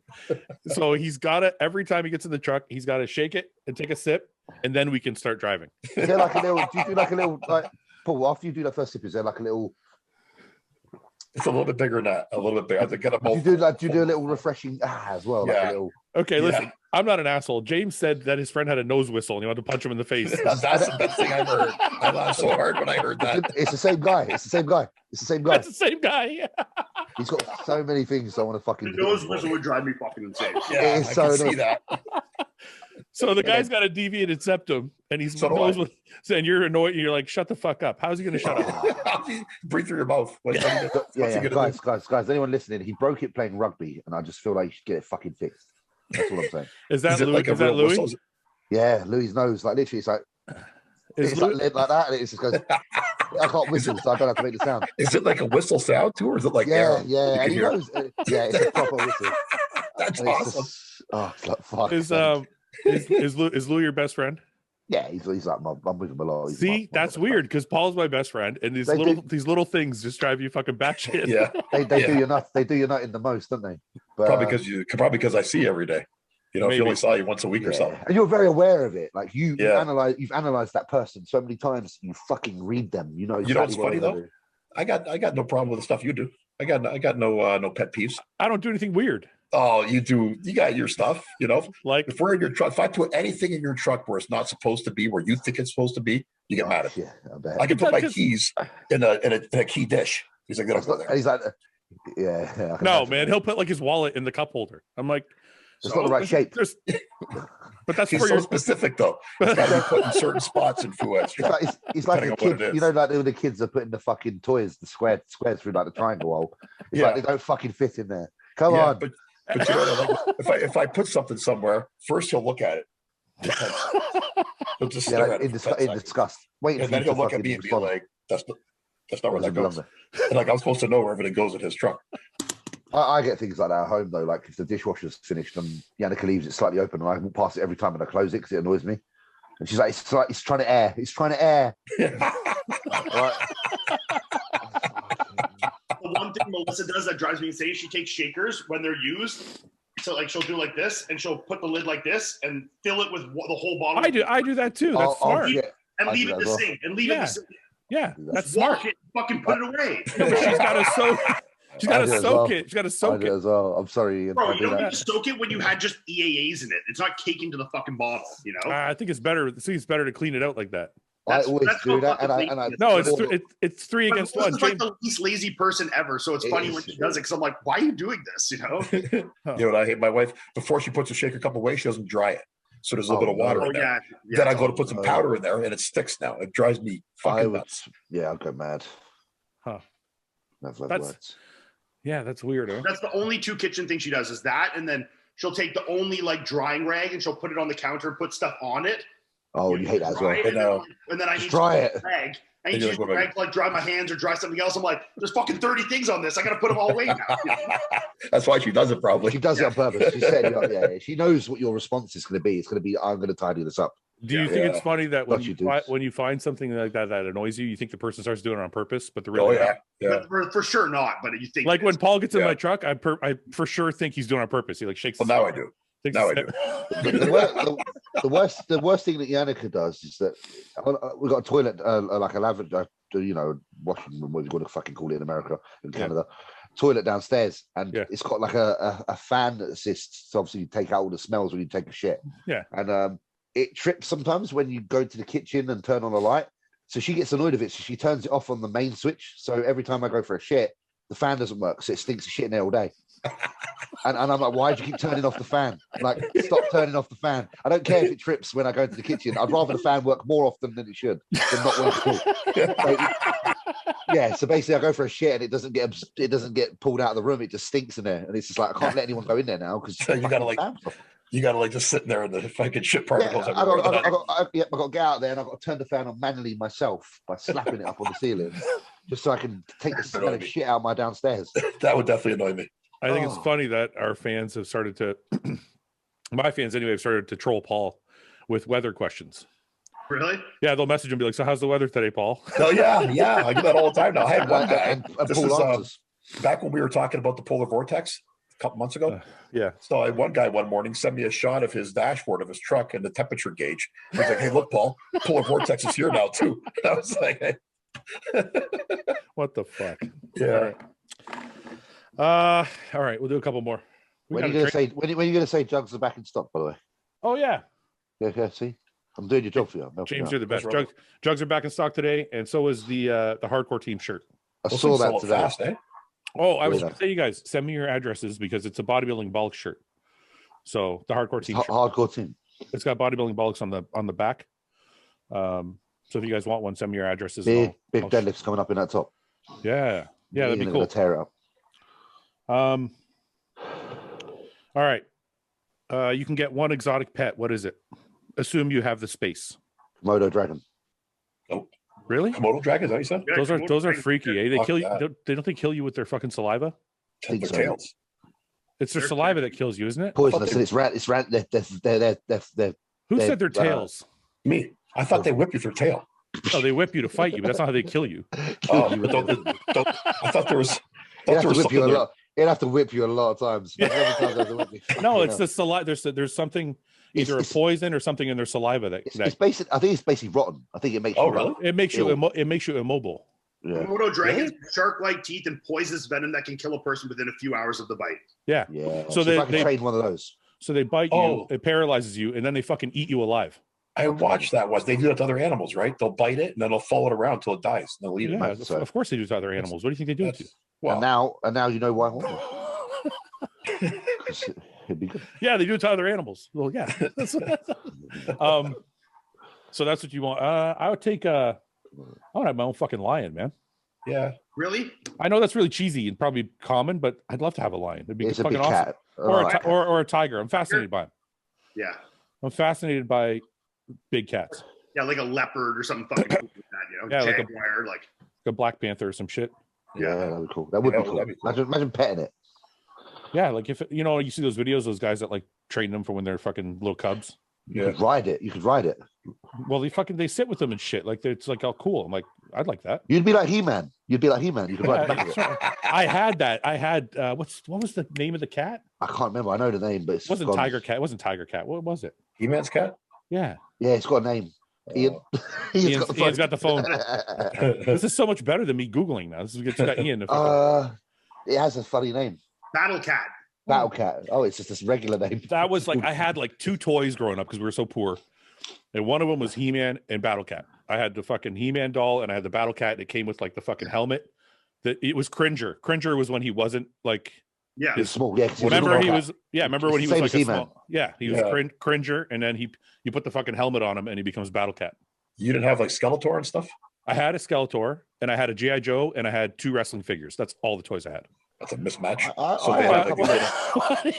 What do you mean it's a mismatch? What do you have to have all the toys? You got like it's the He-Man guys having a battle against the wrestlers. Like, what do you got? Well, I had a fucking I liked a few things. I had to have I could only afford like one character from each of the genres. That's it. So I had something from Ninja Turtles, the bad guys. It was the bad guys though. One was like the rat. Yeah, no, the rat was their master. Who was there was the bad guy. There was two villains. Shredder. No, but there was 2 animals that were their villains. That's what I had. Oh yeah, there's the warthog. Yes. And the pig thing. Warthog. What's the other one? Fuck. That's what I had. I don't remember. Was it a rhino? Rhino. Yeah, that's it. Those 2. I had those 2. I can't remember their fucking names. I just remember Shredder. That's all I remember. Yeah, no, but then Shredder had the like little fucking animals he made out of 2 gangsters, and there's the pig and the rhino. Yeah. I think Iain had a lot of toys.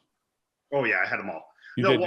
What I had is I was a huge with Playmobil. Do you guys know Playmobil? Yeah. No. It's like adult Lego. Yeah, it's like Lego, like fucking more smart. It was very expensive. Yeah. No wonder you're fucking smart. Your fucking parents gave you like intelligent toys. You can build a genuine airplane. You got the shit toys in the mismatch. I would build like what I would call them as a kid. I call them like setups. So I'd build like huge fucking setups of like like scenes, you know, like I'd build like the ship and I'd have like people fighting and I'd like set it all up and like, you know, be like, this is my setup, you know? Why So didn't now you get into like movies and do that? Yeah, like I'd make like a movie scene, yeah. So now you know the answer, Paul, for your kids. Buy them like intelligent toys. Playmobil. Yeah, Don't mismatch their toys like my parents. That shit's expensive, yeah. Playmobil's the one. My cousin had Lego, and every time I used to go around to her house, I would steal one piece. Yeah. Yeah, so I gradually had enough to have my own Lego. You never come to your house and find all the stolen parts? No. It was, my cousin was actually a girl, so I was stealing girls' Lego. Terrible. How many years did it take you to complete like one figure? I don't think I ever really did. I think I kind of got halfway through what you would say is the Iain scene, and it was never really finished. I think there's a couple of shapes. There's a couple of shapes I really liked, and a couple of people and a couple of attachments. Like one had a pirate sword, that was cool. Bit of a palm tree I liked. Yeah, you know, I stole some odd bits and bobs, but I never really had the full whack. I got a lot of Lego too. Maybe you just enjoyed stealing the Lego. I was a bit of a thief. Did you steal like stealing, not being found out? I still have all my Playmobil, all my Lego, everything. Do you really? My mom had kept all, man. I got all that stuff for a lot of money. You have such a wholesome life story. You're like the most wholesome guy I know. Like I had all the toys. My mom still has them. Yeah, my mom is like a uber organizer. You know, like her basement is like an archive with like shelves that are like chronologically ordered in boxes by like year and child, and like, you know, wow. Like that's Erica weird. Is like row C, aisle 9, box 7. You know? That's so crazy. Love it. I have nothing, man. All I have from my childhood is it's more from my teen years. I used to collect hockey cards. Yeah, I have like 3 cases of they're box sets. I have like 3 box sets of hockey cards. That's all I got left. They're up in value again now. I heard that, and they're in good condition. They're like, because I used to collect them and put them in fucking plastic sleeves and the whole thing. Yeah. You could probably make some money on those. Though. I don't think I got anything special though. I think I have like a Brett Hull second year. Yeah, that's probably like the best card I got. I think I might have an Eric Lindros second year or something like that. I only know Pokemon cards. Sorry, Pokemon. I have to say Pokemon. Last time I said Pokemon, they made fun of me. Yes, it's an O-N. Pokemon's a person with a knife. You don't want to come across one of those. But the Bodybuilding and Bollocks guy saved me because Pokemon was on The Sopranos, and they say it like that too. So I'll do it. Yeah. Well, they say it like that because they're not supposed to know what it is. I know that. But I'm okay though, because if they say it, I can say it. Yeah. Pokemon cards are back in right now. There's people making crazy my friend's been purchasing it a lot and selling them on. Yeah, you buy like the box sets and you get the rare cards and shit. And you're making there's people making fucking millions on Pokemon cards. Why are all these cards making comeback? Just because everything's so digital now that people want the handheld? Nostalgia is a thing, man. You know. Yeah, I know. You know what it's like. It spins around. You know what? Right? You know what's crazy you say that about nostalgia is when I see a Polaroid. Like I have old Polaroids of my parents together. Yeah, it's so much cooler than like looking at it on a computer screen. Yeah, for sure. It is. Yeah, I don't like digital imagery. I think it's boring as fuck. No, like going through like a family like photo album with real pictures is like one of the best nostalgic feelings ever. It's great, isn't it? That's one of the things I want to do. Me and Summer have a lot of pictures together, but they're all digital. Yeah, print them fuckers off, man. And I'm like, I want to get them done. Like me and my wife we have like 2 hard copy photos. Yeah, you know what happens too? Like every time I get a new phone, I forget to back it up, and I lose all those pictures. Yeah, that happened to me once. Yeah, that sucks because you end up like. I got like 4,000 photos on my phone. Yeah. Like if you lose them, you're like, listen, so you've always, like that. You've always backed it up, Fouad? You got stuff from like a long time ago? It'll happen to me once because usually once I buy a phone, everything gets moved over to the new phone. But But the one phone I had, I destroyed I think I jumped in a pool with it in my pocket. No. Oops. So it was just gone. So you lost it all. Yeah. So basically what we're saying is everyone should print off pictures they like because. Yeah, man. No, seriously, and even if you're not going to lose them digitally, it means more, man. Yeah, like I got a picture right here of me and my 4 siblings. It's just nicer having my pictures. Oh, absolutely. Sure, I got a picture with me and my mum just there, like, and that's the shit, you know. Oh, that's nice. Yeah, exactly, man. Nothing's like that. A super nostalgic feeling for me and like good memories. I remember when I was a kid, we used to have I'm sure you old guys know these, like the projector. Like slides where it's like little tiny things you put in the thing and you and it goes around. It was a circle. So we had a pull down screen in our house. Holy shit! So like That's wholesome as well. I was going to say, this is totally adding to the wholesomeness of Iain. Ian's the fucking most wholesome bodybuilder ever met. Yeah, so like my parents, you know, they'd pull down the screens, we'd get in the basement, shut off all the lights, you know, and like the nice cozy like living room. Let me guess, you drinking hot chocolate too. Imagine how wholesome Christmas must have been. I'm just thinking that, right? It's like, it's like I'm jealous. I'm like, I want to fucking go hang out with them. Like, I can imagine it would. I lived on like a nice country, like 25-acre property. Grew up, you know. I can see the whole horses. We had horses. Perfect tree. Oh wow, tree looks great. Like great childhood. I bet your mum decorated the tree better than anybody. I can imagine it being perfect. How did you end up being a bodybuilder? Most people that are normal don't end up being bodybuilders. You have like you have the most normal story of any bodybuilder I've ever heard. Oh, my parents got divorced, so maybe that like fucked me up. That fucked you up a little bit. There we go. Okay. Yeah, because you go from being wholesome. There we go. You're like, that's it right there. It's got to be something, Paul. It's got to be something. Yeah. Watch the like projector. You know, my parents would have like cool, you know, old ones of like, you know, when they go to Asia or like whatever, you know, they'd have cool slides. You'd sit down and watch the cool slides. That was a super nostalgic, and it has a smell too. You know, when you slide that fucking projector on, it's got like that like hot smell, like hot computer smell. You know, burning film or something. Yeah, it's a good smell. It's a nostalgic smell. Yeah. Does your mom still have it? She probably has digitalized all those slides, but she still has it. Yeah, that's fucking cool, man. Cool. Love that shit. All right, let's do one more. And I don't want to do this anymore, but just for fucking fun, let's do a rate your physique. Go on. Just for the hell of it. I haven't been involved in one of these for a while. I'm interested to see. You haven't? No, I don't think so. We should do a whole episode, James. Just me, you, and Iain, and then we'll get Paul, and Paul can judge too because he's a pro judge. Yeah. And Iain can shit on everybody. Yeah, I've been one of the nicer people lately. When? I think the last episode we did, I was giving the highest scores for everyone. It's probably because you fucking had either guy or someone like that who just Nick thinks everyone sucks compared to him, so he gives the lowest. Nick always gives the lowest score. Yeah, Nick gives the lowest because it's like everyone sucks.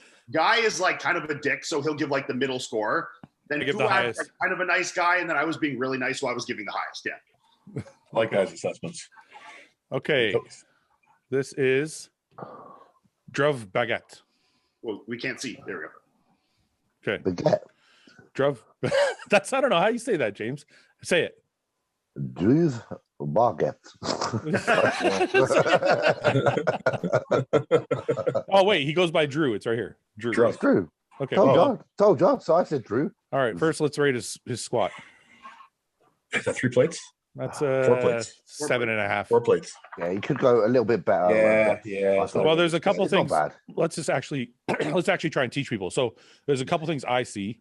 One, it could be a little deeper, but two, his ass is coming out on the way up. Yeah. He's a bit long in the thigh, like I like to call it. Well, he's pushing his ass out and hitching in the center to like get it up. Yeah. Yeah. So for those of you guys watching, he's pushing his ass out like that because he needs his glutes and his lower back to help. Yeah. And that's why he's doing that. If you're using all quad, you wouldn't jet your butt out like that. You would just go straight up. So it looks like the way he descends too is kind of. Well, he's descending okay. I think he looks like he's coming down straight, right?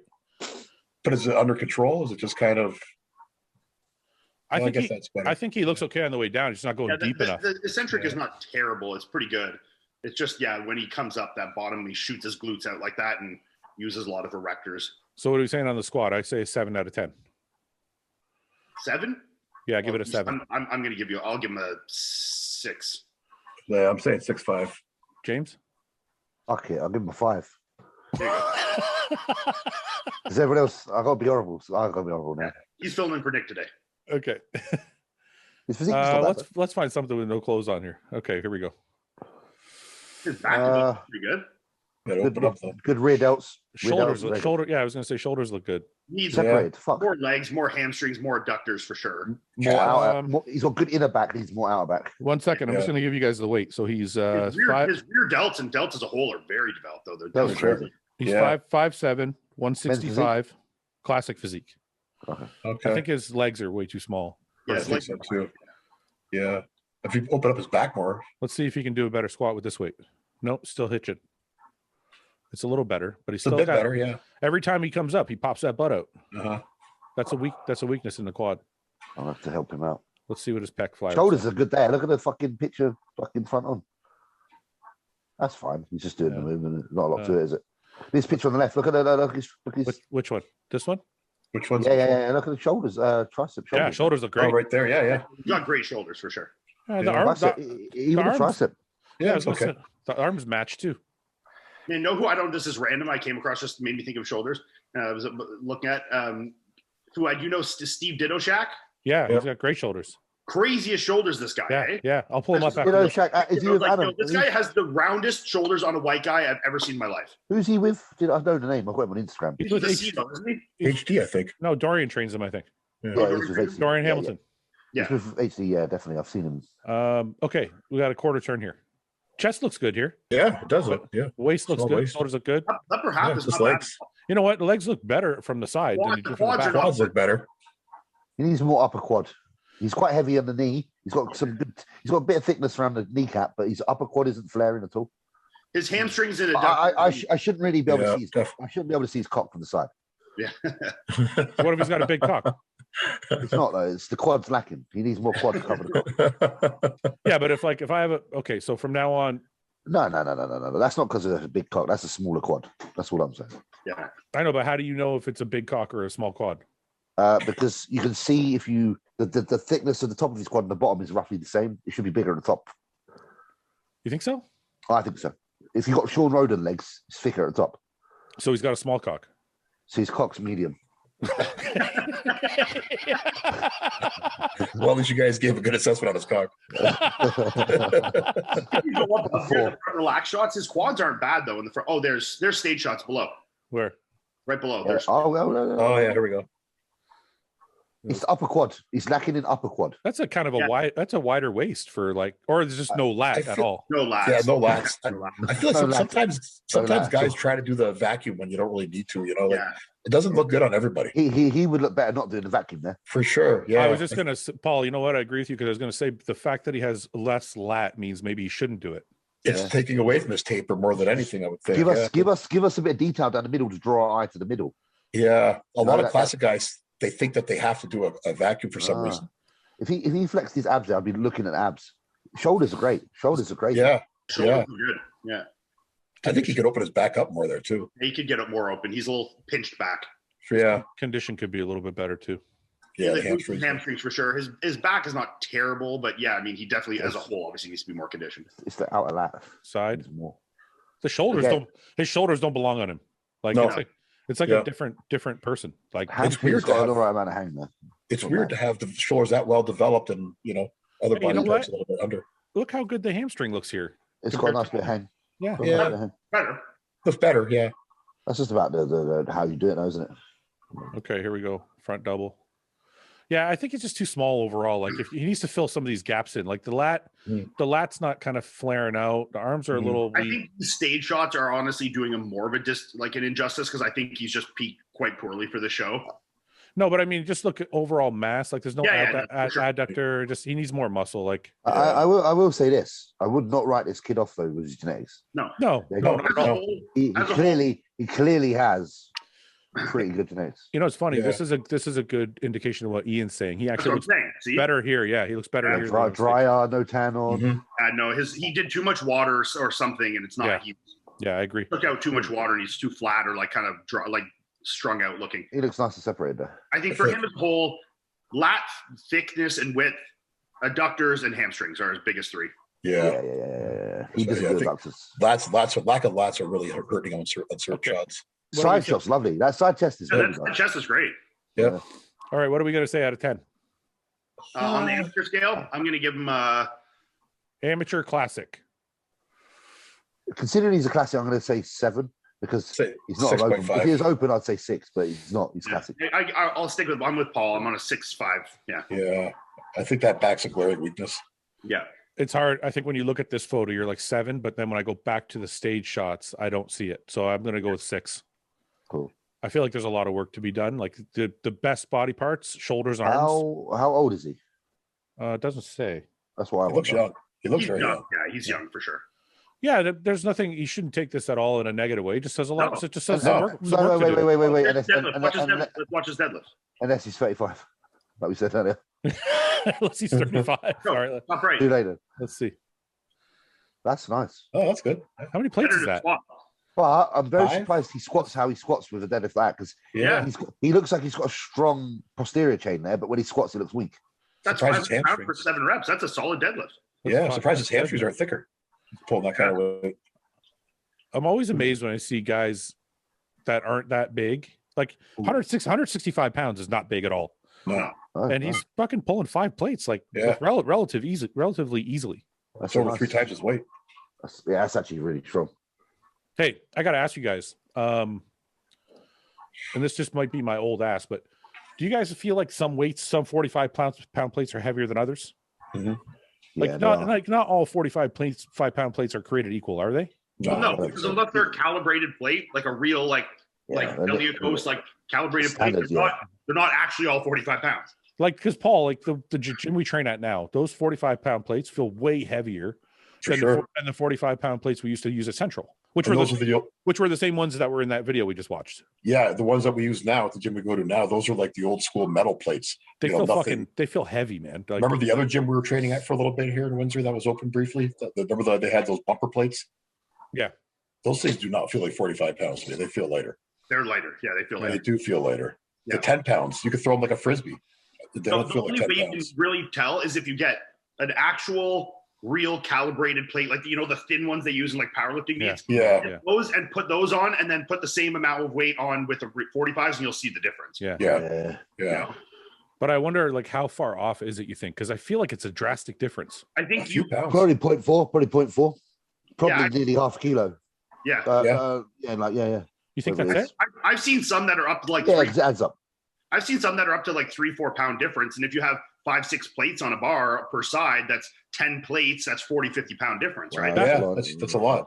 That's what I was thinking. It feels more like 4 or 5 pounds sometimes. That's what I think too. No, I've seen 45 pound plates put on a scale that are like 41, 42.3, 42. Really? You know? Yeah. Wow. Okay. So I'm not crazy because I always thought that. And I'm like, Yeah, you think if it's psychological or not. They're not consistent whatsoever unless you're actually. That's why the reason that calibrated plates exist, because other plates aren't actually all the right weight. You know, yeah. Well, you I wouldn't imagine use for calibrated plates if plates were actually all 45 pounds. You know, Go ahead, James. for certain powerlifting, don't they have to calibrate the weights for certain powerlifting events to pardon? make sure they're for like certain powerlifting events? Don't they have to do that? Yeah. For powerlifting events, especially if you're setting records or anything like that, it has to be done with calibrated plates. Right. Okay, it makes sense. Okay. Yeah, like most gyms aren't going to invest in a calibrated plate. Yeah. No, they're expensive. Right. They're very expensive. Are they?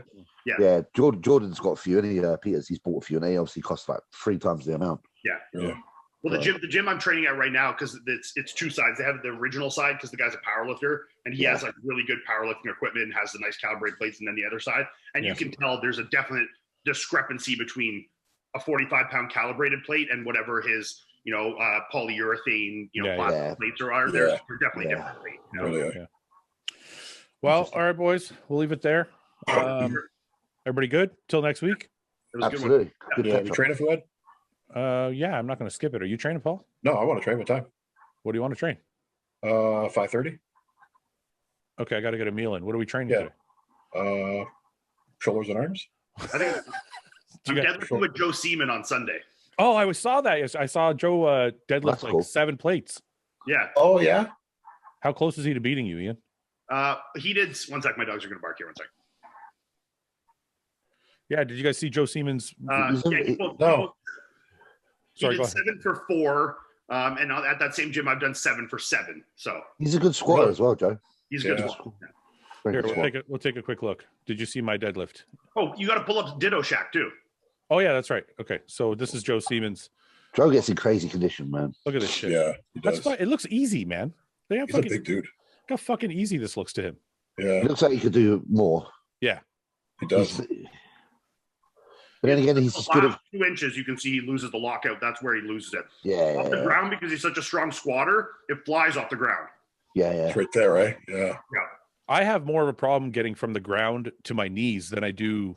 Like when I get to my knees, the rest is a joke. See, me Yeah. too. I have an insanely strong upper back, so I can like upper back the shit out of it, the top half. Yeah. But the bottom half, where it's like more legs and stuff, that's the hardest part for me. Yeah. I know. Okay, so yeah, that's that. So he's 1 plate behind you, Ian. right? Well, no, go to mine, and then I did that same weight Of for course, 7. of course, we got to go to your. Of course, Iain. Did you guys see Iain's deadlift? So this is 7 for 7. No, I might gonna have to go onto Instagram now and try this fucking deadlift. See, but look at mine. It's slow off the ground, and then the top half, it's like Yeah, you're powering through. Yeah. Yeah, Faster too, eh? Well, that's like that's fucking stupid, Iain. Fuck, you guys are deadlift strong. C. That's the same gym? That's the same gym, yeah. Wait, you not see my deadlift? Yeah, where's James' deadlift? I don't know. Let's see. I didn't share one. I know that Fee shared one. You don't have one anywhere on here? No, I know that Redcon shared one the other day. They shared an old one. This is better. Let's watch this. This is where I fall over. This ain't a successful one. Fuck your This was deadlift. day- Fuck was- your deadlift. Let's see this shit. This was day one of me back on my skates. Watch Day out. one. Look at this. Backward. Hey, that was little nice. backwards- That was impressive. little bit of backwards there. All right, let's see the grind. Are you going for it or what? I do on this one, but this is not the successful one, man. How can you Oh, do there's this? another one. Okay, let's go to the successful. Where's it? Here? This That one. one there. That's the successful one. It's only a Alright. shit little grind, but come on, man. This is day 2. Day 2, bruh. Did you see my? You need to come out with a shirt now. So, did you see my grind? That'll look like Here we a go. jolly. Here we go. Here we go. All for this. Whoa. That's great. That's great. That was awesome. Hey! Comes out backwards too. Oh, I didn't really fall over, but I did. They're my new dumbbells. These ones. I saw that video. That's like, well, those 100 kilos? Yeah, my Louis. Those are got made 100. for me. Those are 100 kilos. Yeah, they were made for my birthday. When I saw that, I saw the 100. I'm like, why is James eating 100 pounds? Why is he going so light? Yeah. no. When I first read it too, and I was That's the same that's thing. what I I saw the hundreds, and I'm like, oh, that's not. Yeah, stop fucking about. Yeah. Yeah, they were. They were. Louis had them made for my birthday for me. Really? Happy, fucking happy. When was your birthday? I wish you It happy was birthday. Back in March. You did. Oh with me. yeah, that was like a month ago. So yeah. So those are like 220 pounds. Then. Yeah. Yeah, 220.4, whatever it is. I don't know what it Fuck. is. That's fucking strong, man. You guys Yeah. are I'm gonna have to press them soon. at my absolute strongest. I was nowhere near this. You guys are fucking animals, man. You guys are strong. My deadlift won't be on it for a while. Here we go. I don't think this ain't deadlift. This is stiff leg. My strong deadlift's on Redcon, but I don't want to say Redcon because we're on hostile right now. But No, they shared it. They shared it. Well, they shared it. So if you want to see like It's not a fucking secret that you're with Redcon. I don't care. It was 5 weeks out. This was 5 weeks out, I think, from my last one. Because Ronnie Coleman thought he could give me Barry, so I had to give him a shot. Is it this one here Yeah, that's a. Yeah, I saw this one. with the max beard too? How much weight is that? 7.5. Yeah, so 7.5 plates. So now you gotta do Jeez. this, James. You got to keep up with Iain. I I know, mean, fine. this is more than I just lifted. Yeah, you did 7, right, Ian? I thought did you did. 7 plates. This is heavier. Oh, I thought you did 8 plates, Iain. Well, He I has did done 8. 8. He has done 8. He has done 8 as well Oh. for the. For how many? I just did 8 for a single just to try it last week. Okay. Oh, okay. Okay. What'd you get there? I James? could have 5 done or more. 6? What? I think I got 8. 8? You got 8 reps with that? Yeah, Holy fuck. James. that last one was a hitch though, so that's. Still. So it doesn't Jesus. count. It doesn't count. Hey, Nah, not in. so that's 7. That's 7.25. Yeah.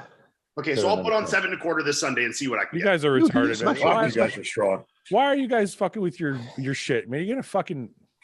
You guys don't learn from the old guy, man. Don't do that. I would still say this though. I would say the squat set I did back in the day of 660 pounds for 10 was harder than that set. I would agree. I remember That seeing was a those. squat? Man. A squat is just a killer, man. It's just different. Yeah. Isn't it? This Like- is good. Go down. There's a front, like just a relaxed shot. Keep going. Keep going. Keep going. Oh yeah. This guy, yeah, he's sick. Yeah, he's sick. Like there. Right there. Look at that. Yeah, Just yeah. Up and up, left, up and left, up and left. Up, Up, yeah. Up. Yeah, Top one left. more. Yeah, right there. Like look at this guy's delts, man. Yeah. And this isn't even. The picture I saw was even crazier than this. I'm hoping these arms are really short. I remember he competed at the. He was at the Canadian. Is it the Nationals? Where was that? Yeah. Paul? Yeah, the Nationals, yeah. Yeah, He won his class. He looks really, really good, man. He just. I don't know what it was that day. Was it just he was outsized or what was it, Paul? Well, I mean, he was next to Aaron Gawley in an overall, and Aaron Gawley's like 6'4", Yeah. 290. So it's like he looked like a tiny little child next to Aaron, right? Yeah, that's right. It was Aaron that won that show. Yeah. But I think his shape is nicer. Go there. Look at that most muscular. Look at these delts. Like they're so round. Yeah. He always comes in shape too. See, goes to my argument. Your shoulders can never be too big. No, I agree. Because his shoulders here are totally bigger than all the rest of his body parts, but they still look like they fit. Good, yeah. Yeah, he should have been pro a couple years ago, really. Yeah. It's just a matter of time. Because he'd make a decent little 212 pro. I mean, he's Definitely. He's what, 210, 208 or something. So yeah, he almost got his pro card one year. He beat Dura at an amateur show, and then they gave Dura his pro card and not really? Steve. Yeah, because Dura had already won quite a few shows too. Yeah. I feel like you get your pro card when you're supposed to get your pro card. Yeah. You know what I mean? Like, well, Dido's not old by any means, so I mean, like, you got time. Yeah. And I mean, I think it's coming soon for him. So yeah, I'm gonna go for a piss. Okay, gentlemen. See you guys. See you guys. Bye. Thanks for watching. Please subscribe, share with your friends, and like the video. And if you get a chance, check out the description for all the different links to all the different places you can find Hostile and myself. And lastly, check out hostile.com for our new line of supplements and all of our apparel and gear. Thanks again for watching.